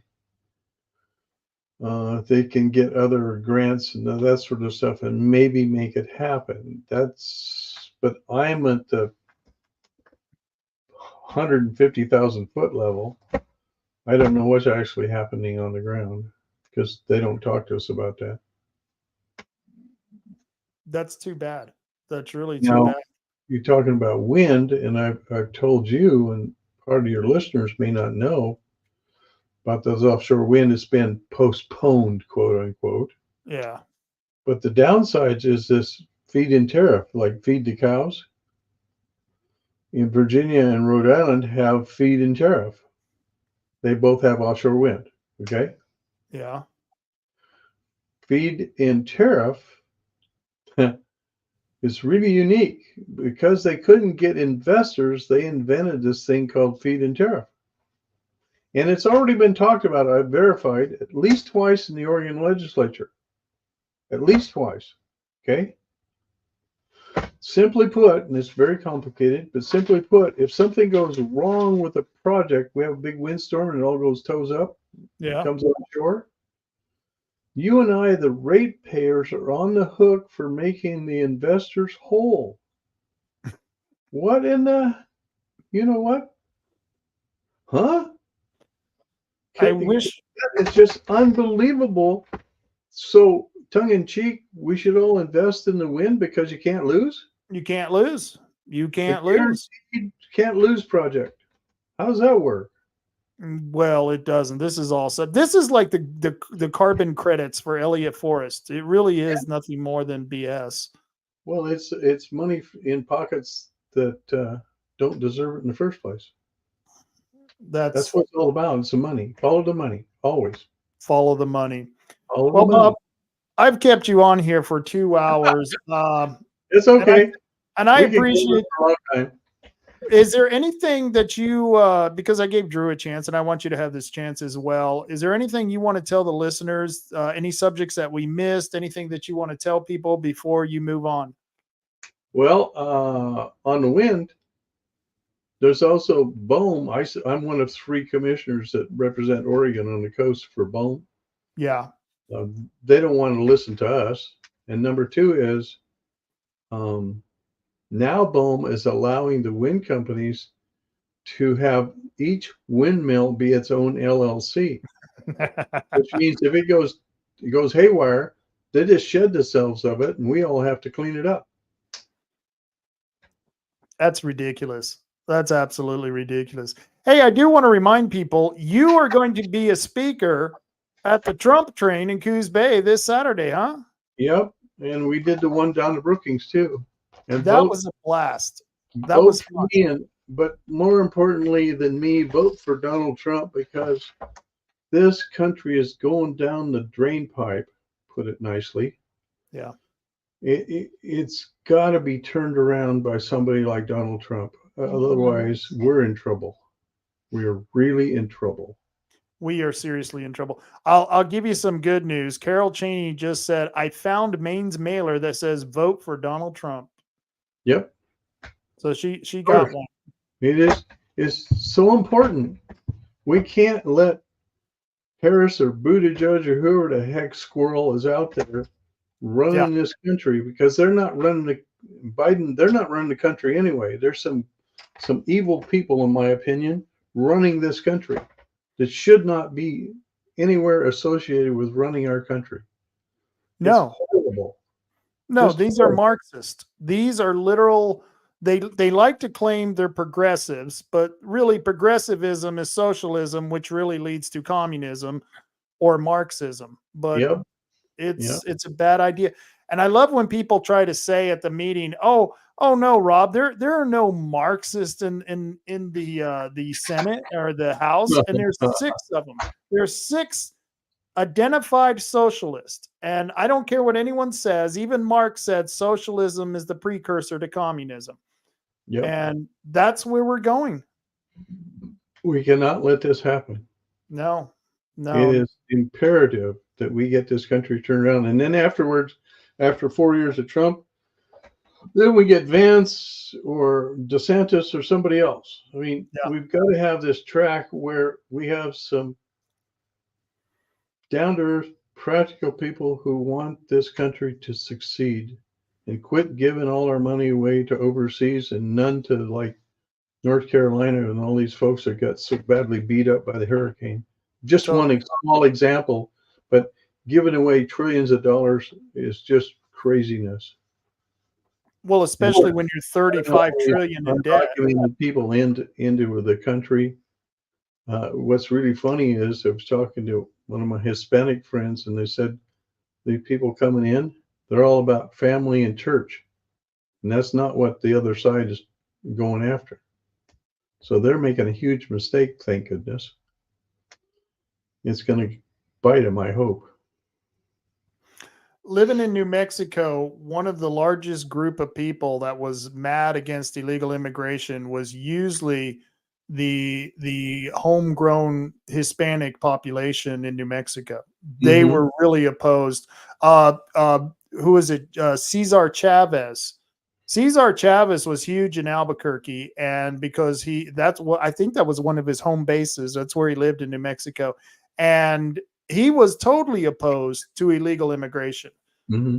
And they try to play it off as, once again, you're racist, you're a bigot if you don't believe this stuff. But yeah, there's a lot of Chinese military-aged men who are coming across who I think we have to have some serious concerns about. I think we got gangs from Venezuela who haven't quite made it to Oregon yet, but they're coming.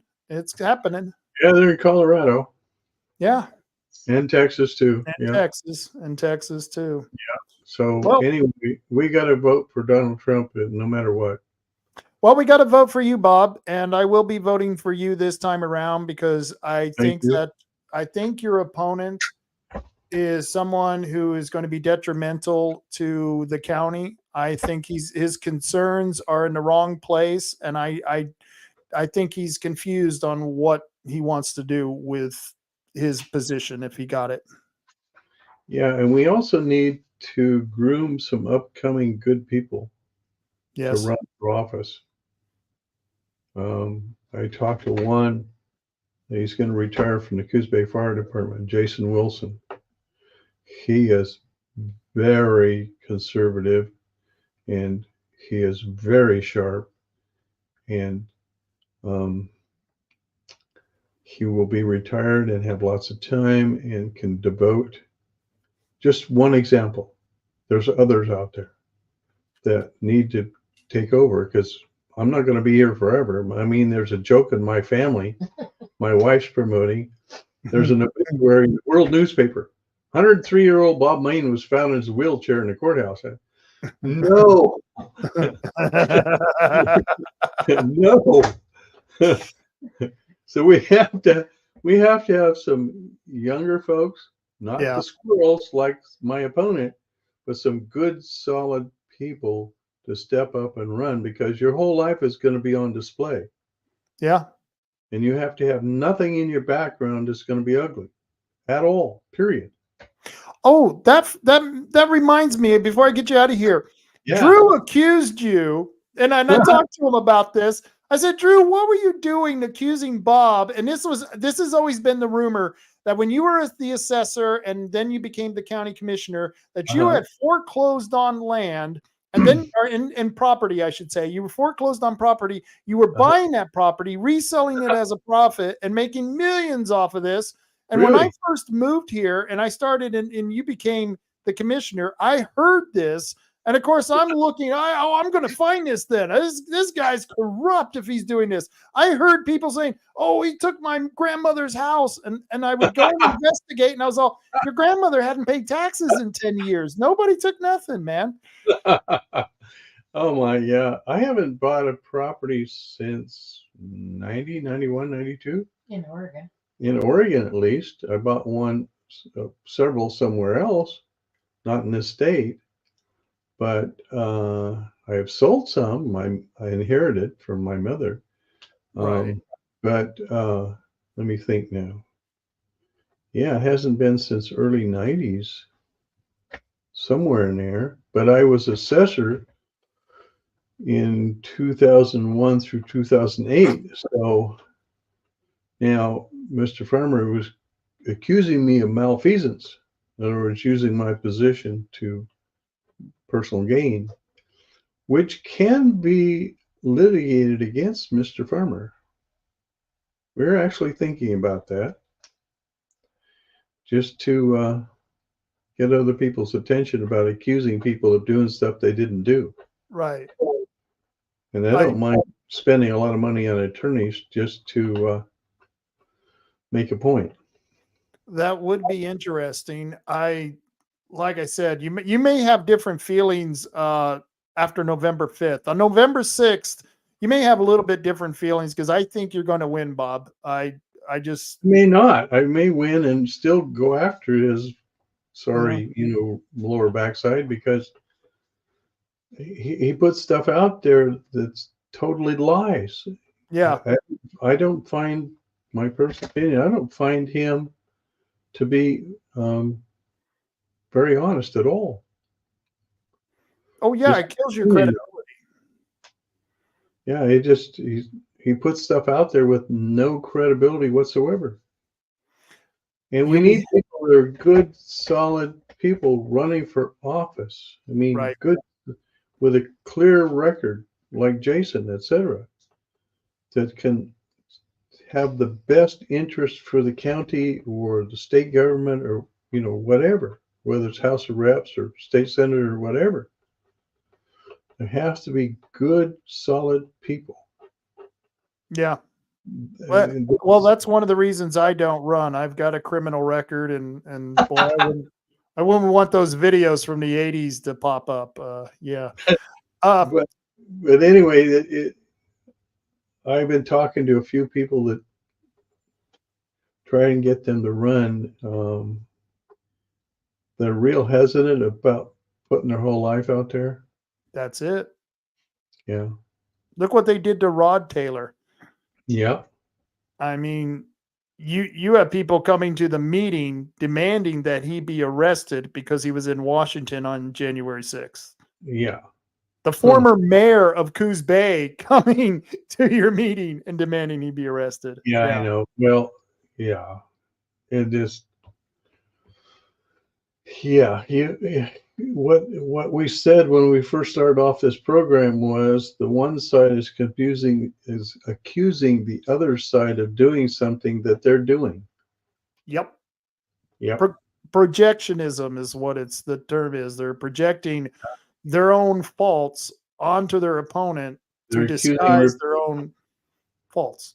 Accusing Republicans of being Nazis, but guess in the late 30s and 40s in Germany, if the premise was, if you tell a lie long enough and often enough, it becomes the truth. Very true. And that's what it seems like on the other side they're doing all the time, is accusing the other side of doing stuff that they're doing. Elaine in Oregon says Bob Maine has our vote and Donald Trump. So there you go. Thank you. Thank you very much. And yeah, like I said, I think you're going to do all right. People keep telling me, well, did you see all the signs Drew Farmer has? And I said, signs don't win campaigns. If that was the case, Art Robinson would have beat Peter DeFazio the first time he challenged him. So signs don't mean anything. And my favorite is when Drew has signs on a vacant building in Coos Bay. That's I see signs. Well, they were accusing us of stealing his signs, except we have pictures of his signs that were taken down by the various road departments, the state highway and the city, and etc., in big piles because he was putting them in the right of way where he wasn't supposed to. Yeah. And then I see him, he got taken down 5 or 6 times off this piece of private property, which he didn't have permission, and the owners kept taking him down. Oh, wow. Oh, yeah. Multiple times. They kept putting it back up, and the owner kept taking them down and putting them in a pile, and the pile was growing. Was that abandoned? Nope. Okay. Nope. But you see a lot of places where they put signs that they don't have permission at all. I have permission in a couple of places at Coos Bay. That person is an extreme to the right Republican. Right. They've got their signs there. They didn't ask. They just put them up. I watched him do it one day. Oh, wow. Two of his helpers. So there's a property next to the barn, the liquor store in Bandon, that used to be owned by Wally Hogan, but Wally has passed away. Yes. I had permission to put my signs up there, but I haven't checked with the new owner. Who owns that now? Is it his brother? Yes. I have permission from that one. Okay. That's former federal judge Michael Hogan. No, really? Yes. That's his brother. I didn't know he was a federal judge. That's cool. Yeah, in Eugene, he was. Judge Michael. Oh, wow. I'll have to go check that out. Yeah. Yeah. No, I often wonder because we always get our Republican signs up there, and then all of a sudden the Democrat signs start slowly appearing, and I'm like, I know they don't have permission for this. They should talk to Judge Michael like I did. Yeah, that kind of would scare him. That would scare him. I'm going to give Judge Michael a call. I figured he wouldn't care if he had your sign up there. I figured he wouldn't care if I put the wind turbine sign up there. It was a little one. There was a couple of your signs missing down the hill from the first street light in Bandon. You had a couple of signs up, they're gone, and I'm getting ready to replace them. So, okay. I don't know where that was, but that's okay. That's okay. One night, some elections ago, we lost everything from the north side of North Bend Bridge all the way through Lakeside. Every one of them was gone. Horrible windstorm. Planned on it. We had over 1,000 signs. Oh, that's a lot of money. Yeah. Yeah. That's what we fund our campaign. That was what, 3 elections ago. We put them all back up. Good. Yeah. Tell Deb I said hi. Hi, Deb. Hi. And I better let you go. You guys are probably hungry by now. So. Oh, no, we don't eat till later. Okay. It's been good. Anything you else want to know? I mean, no, I covered all the subjects I wanted to cover, and I think you did an all right job. You know, it's. I can't think of anything. Yeah, nobody asked any questions on the questions for that you can get on YouTube. So nobody asked you any questions. So my camera went out again, so don't mind that. Oh well. But yeah, I want to thank you for appearing, Bob, and yeah, you have a good day. Okay. Yeah, you too. All right. All Bye-bye. right. You and Deb have a good one. Bye bye. All right. And that was Bob Maine. I'm going to try to fix my camera here. I don't know what the hell is going on here. I have to keep unplugging it and then replugging the sucker back in. And then I have to go to my settings and redo it. And I don't know what the hell's going on. And there I am. I don't know what's going on with this camera. I don't know. You pay good money for a camera and it doesn't work. Before I get out of here, once again, I want to remind everybody, Trump Train this Saturday, and we're going to be doing it again on November 2nd. So this one on Saturday, I'm not going to be at this one, but it's being, Diane's going to be there. Danessa, if you see the top picture of the right-hand corner, that's Danessa's truck. She has the big red elephant. At noon on Saturday, this coming up Saturday, line up behind the red elephant and they're going to have a route. We don't give out the route until the day of because, well, for various reasons, you know, we don't want Antifa coming in and redirecting half of our Trump train to another place. And so to avoid that, we don't give out the route until the day of. So if you show up there, we will tell you exactly where we're going and it's going to be a blast.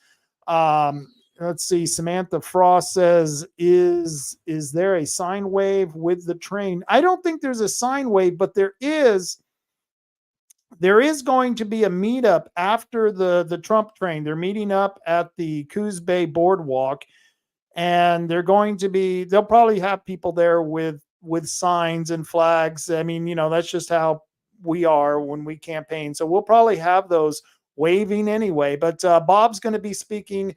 Diane's going to be speaking. And so there are going to be light refreshments, music, and all that kind of good stuff happening this Saturday. And like I said, the following Saturday on the 2nd, November 2nd, a couple of days before the election, we're going to do it again. And I'll be there for that one. And it should be a blast. We should have a really good time. And real quick here, let me see if I can get this.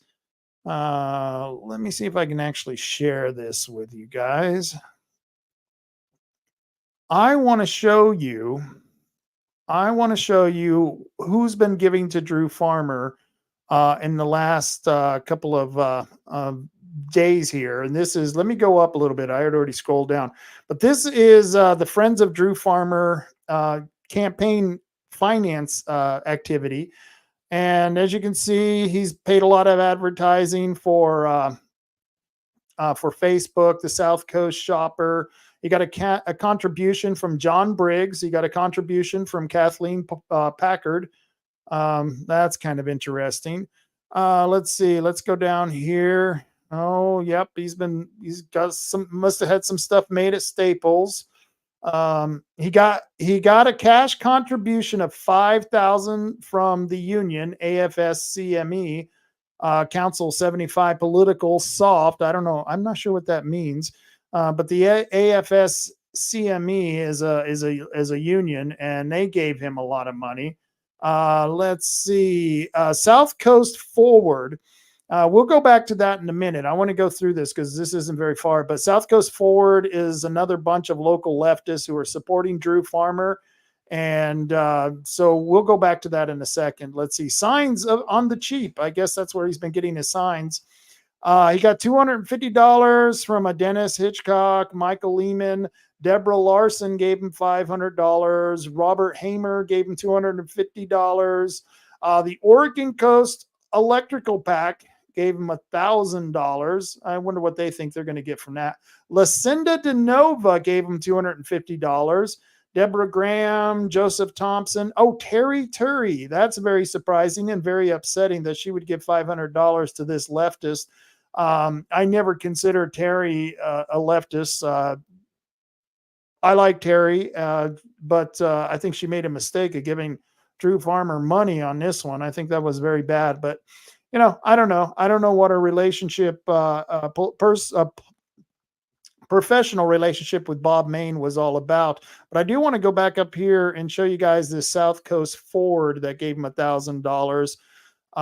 Let's see. It's grinding. The wheels are grinding. It's switching over here. Come on.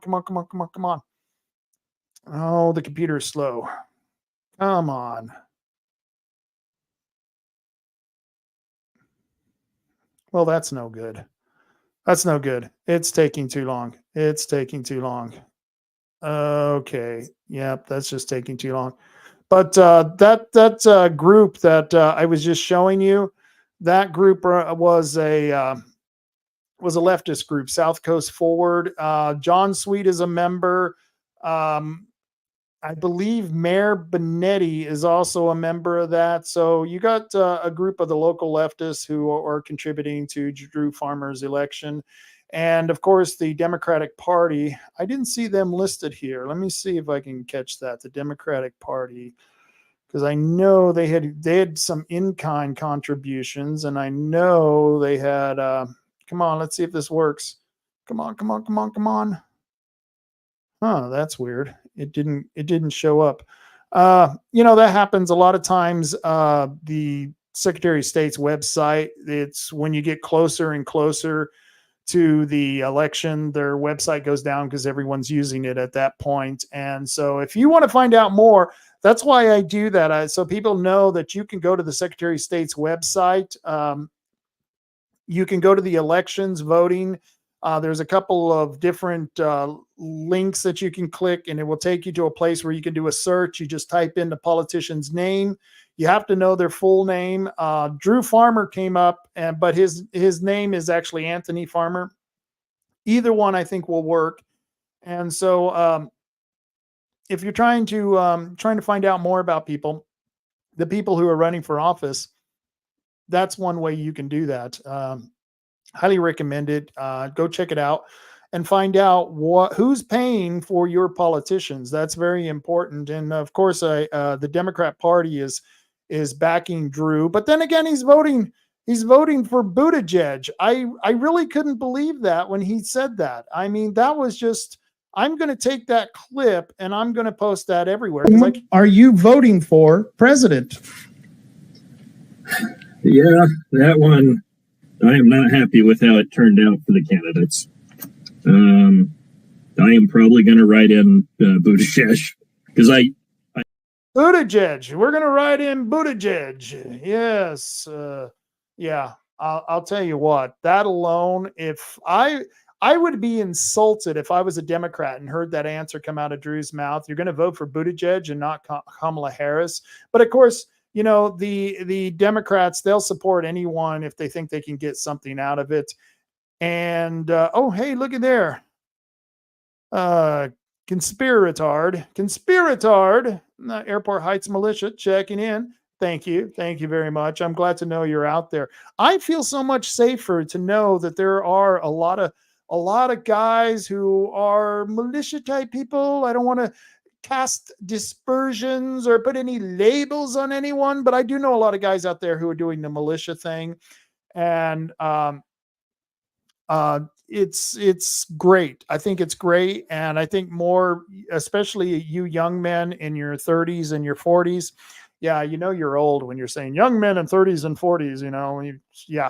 If those guys can get out there and get training, get better, more proficient with your handguns, your equipment, all the things you need. If we had to actually have a guerrilla warfare, if we had a natural disaster and we had to prep, the militia can help in all those areas. And we may at some point need people who are in a militia out there. I know these two guys who served together in the Afghan war who they don't like working with anyone else, which I can totally understand, because the bigger you get a militia group, the more conflict you have inside the group itself. But there's only these two guys, and they were snipers in the Afghan war. They were in the U.S. Army. I believe it was the Army they said they were in. And they've been out there training, keeping their skills honed for anything that might happen. And I highly recommend that young men, you got to do this. You got to become the type of people who will protect your family, who will protect your cities and your counties from any threats, foreign or domestic. It's in the Constitution. It's in the Second Amendment. And don't let any leftist bastard tell you don't have a right to do this. You do have a right to do this. And sometimes if you want a right, you have to practice that right. Because if you lose the right and you're not practicing it, you might not know that you've lost that right. I know people who are adamant about the Second Amendment, yet they don't own guns. They don't go out and they don't shoot. They don't practice shooting. And it's kind of a bunch of BS, because if you don't exert those rights, they're kind of like muscles. If you sit around and you don't work those muscles out, you suffer from atrophy. And we've got atrophy for our rights. Freedom atrophy is what I guess you could call it. And if we don't start exerting those rights, then we may lose them. And, the freedom of speech is under attack. The Second Amendment is under attack. Fourth, Fifth, Sixth Amendment are under attack. That third one kind of gets overlooked. I don't know if you remember the Third Amendment. It's about quartering soldiers in your house. It's not a good thing. And if they start that crap, boy, we are in trouble. We're definitely going to need the militia if the state or the Fed starts quartering soldiers in our property, in our homes. And the king used to do that. The king will literally station his troops in many of the colonist homes when the king sent the troops over here to take care of all those revolutionaries, those insurrectionists, I guess they were called back then. Not true, but you know what I'm saying? That's what the leftists would call them. They were a bunch of insurrectionists. Well, yeah, but it was a king. The king was a tyrant, and we wanted to get rid of that crap, and we did. And the only way we were able to do it was that we exerted the freedoms that we believe that we were born with. And if you don't exert those freedoms, you're gonna suffer freedom atrophy. So, I don't know. Get out there and do a little bit of practicing on your rights. I do have to remind you, and I guess I don't have to, but it's probably a good idea to remind you that we do have a group, Oregonians Against Wind Turbines. We're still fighting against this project. Don't be fooled that BOEM tells you it's been stopped. We're not doing the auction anymore. No, that's not true. The timeline for the wind turbines is still set in stone. They've got that timeline, and they're still following through, proceeding with the timeline. And the auction didn't stop anything in the timeline itself. All that stopped was the auction itself, and that's because the bidders pulled out. Why did the bidders pull out? Well, the economy wasn't very good for offshore wind turbines. The threat of losing the government dole because we get a new president. President Trump gets in there. Hopefully he'll shut down all these offshore wind turbine projects. He says he will. I hope he does. And if Kamala gets in there, if Harris gets in there, well, you know what's going to happen. Another 100 billion plus is going to go to these wind turbine corporations. And of course, they'll start the bidding again. You just watch it. After the November election, we're going to find out more about these wind turbines and the process that BOEM has started with their timeline. And so we got to fight against that. And if you want to join the fight, find us on Facebook, Oregonians Against Wind Turbines. We're a pretty good group. We're pretty active. We put away we're not doing any more rallies right now. The last rally that's going to happen is next weekend in Brookings and in Gold Beach. They're doing rallies.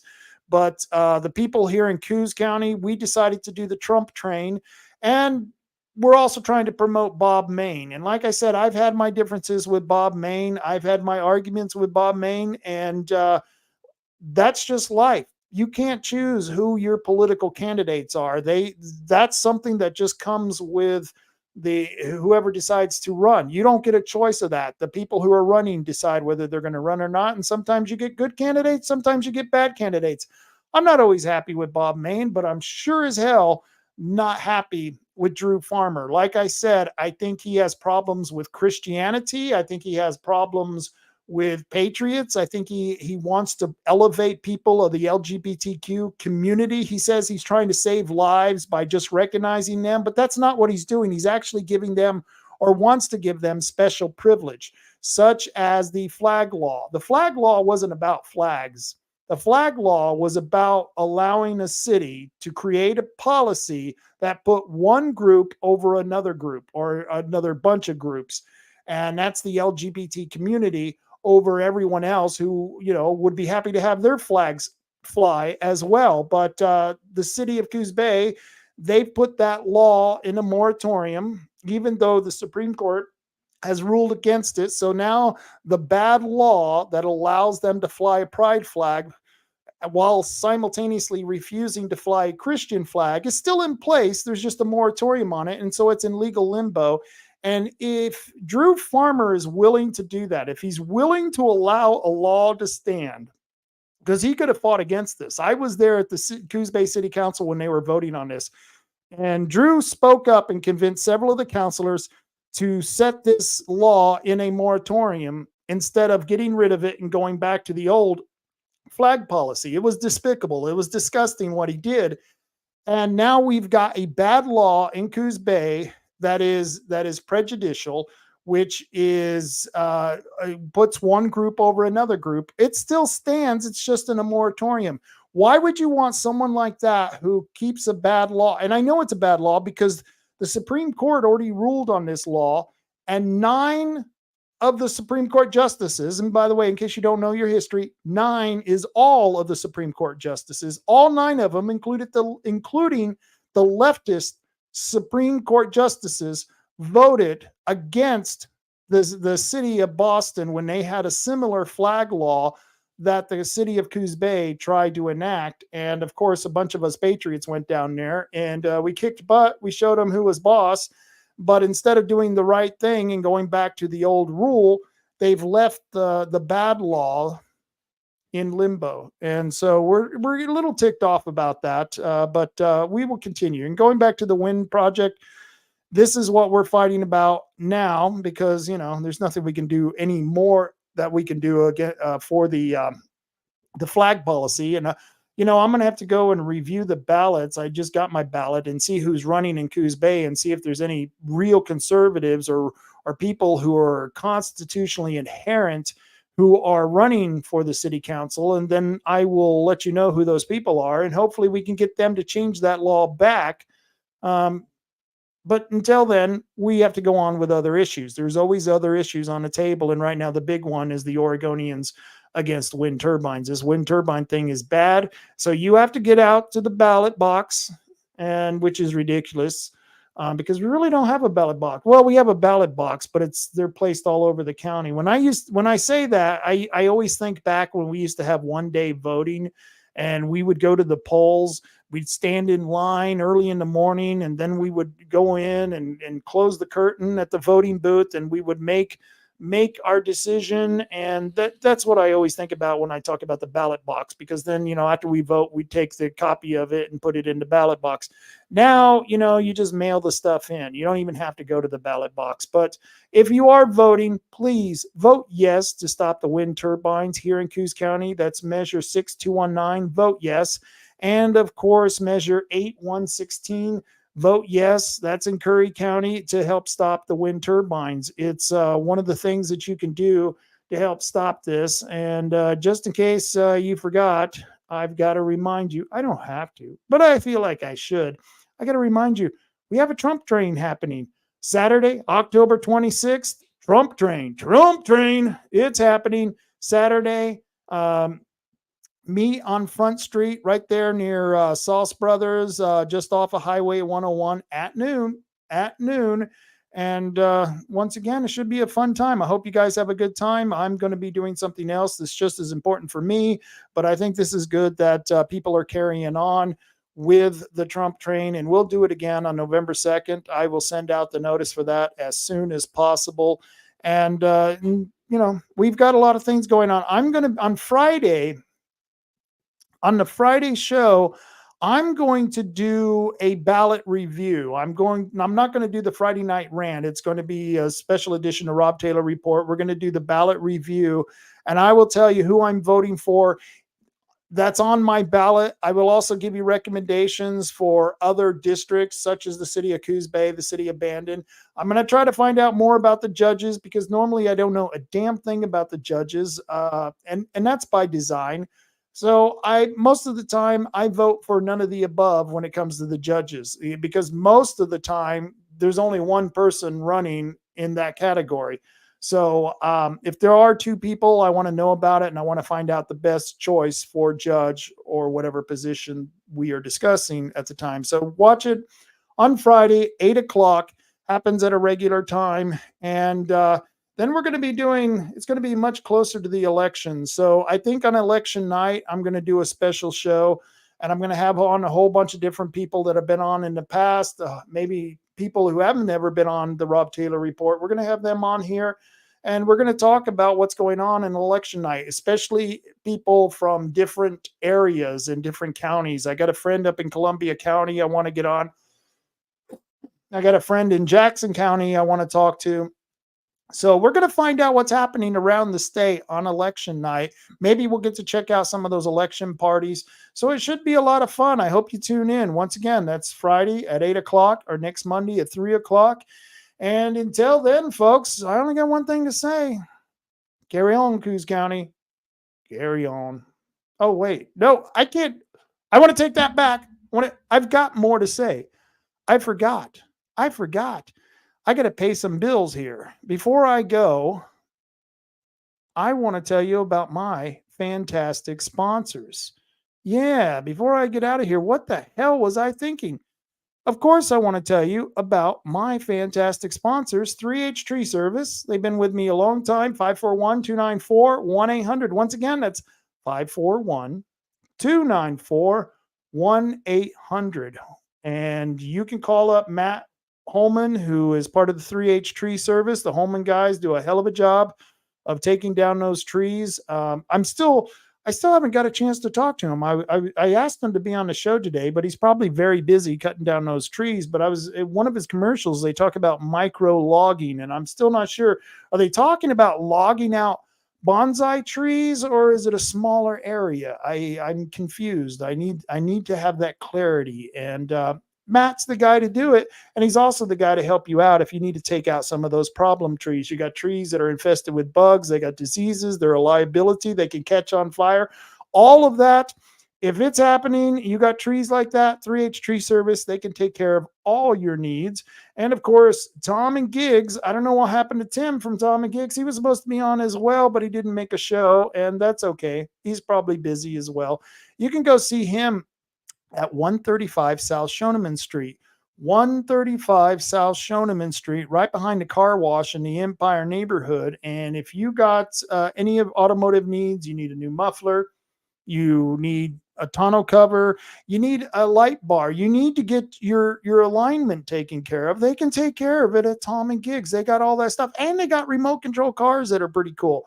They sell Tannerite, they sell t-shirts. Tannerite and t-shirts. I don't know. What can you do with all that? Sounds like a good time to me. But you can find out more about it at Tom and Gigs at 135 South Shoneman. And Herbal Choices. They're the Herbal Choice dispensary that I choose. Herbal Choices. There you got 5 stores, one in Bandon, one in Coos Bay, one in North Bend, one in Reedsport, and of course, that one way over there in Charleston. All of them are well-lit stores with well-lit parking lot, and you can find very informative bud tenders behind the counter at any Herbal Choices. Very friendly folks out there. I highly recommend them for all your herbal needs. Herbal Choices. They're the ones that are my choice. And of course, Oregon Firearms Federation, Kevin Starrett. I got to get Kevin back on the show. I've been tied up with this damn election thing. Elections, sometimes they're a real pain in the ass because they kind of disrupt everything. But Oregon Firearms Federation, they haven't been disrupted. No, they're still fighting for your Second Amendment rights. And if you want to give to a no compromise gun group, I would highly recommend giving to Oregon Firearms. And you can find out more at OregonFirearms.org. And of course, they're not my sponsors, but I like to tell people about them. Bandon Gun Club right here in Bandon. And you can find out more about them at bandongunclub.org. You want to hone in your pistol skills. You want to shoot some trap with your shotgun. They've got a 5-stand trap shoot. Very good. And you can become a member. It's not very expensive. And I think the membership lasts for a year. You can get a family membership. That's a really cut rate deal. If you like to go shooting, I would recommend, if you got kids, you got grandkids, take them shooting too. Take them shooting and teach them how to become proficient with firearms, because you never know when you need it. Self-defense is important, and you got to defend yourself from a lot of things. Criminals, a rogue government, other countries invading your country. I know you might think it isn't going to happen, but we live in times where the things that you think might not happen could happen. And so you should be prepared for it. Band and Gun Club. And of course, Tioga Sports Park. If you want to sight in your telescope on your rifle, you got some really nice rifles you want to go shooting with, I would recommend Tioga Sports Park. And you can find out more at tiogasportspark.org. And I almost got out of here. But that's the most important part, because those are the people who pay for the bills so that I can actually do this show. And I hope you enjoyed it. If you did enjoy it, would you please go over to my, if you're watching this on YouTube, like, share, and subscribe this. Share this with as many people as you can. The same thing with Rumble. If you're watching this on Rumble, or if you're watching it on X, please like, share, and subscribe. That helps me out, because the more people that subscribe, the more people who like the different posts that I put on there, the more that this information will get out, and other people will start finding out about it. And there might be a lot of people in the area, maybe around the state, around the country, who wants to know what's happening in Southern Oregon. I think we do a lot of interesting things here. I think Oregon is the petri dish of Marxism. That's where we're going. California, Oregon. We are the petri dish of Marxism. It's happening right here. We're living it. And there are a lot of people in a lot of states who don't know that this is going on. And if it's happening here, it's eventually going to be happening in Kansas. It's going to be happening in Tennessee. It's going to be happening in all the other states. So please like, share, and subscribe. And let's see, I hoard myself out enough. Now I can say it. Thank you all for watching. And until next time, carry on, Coos County. Carry on.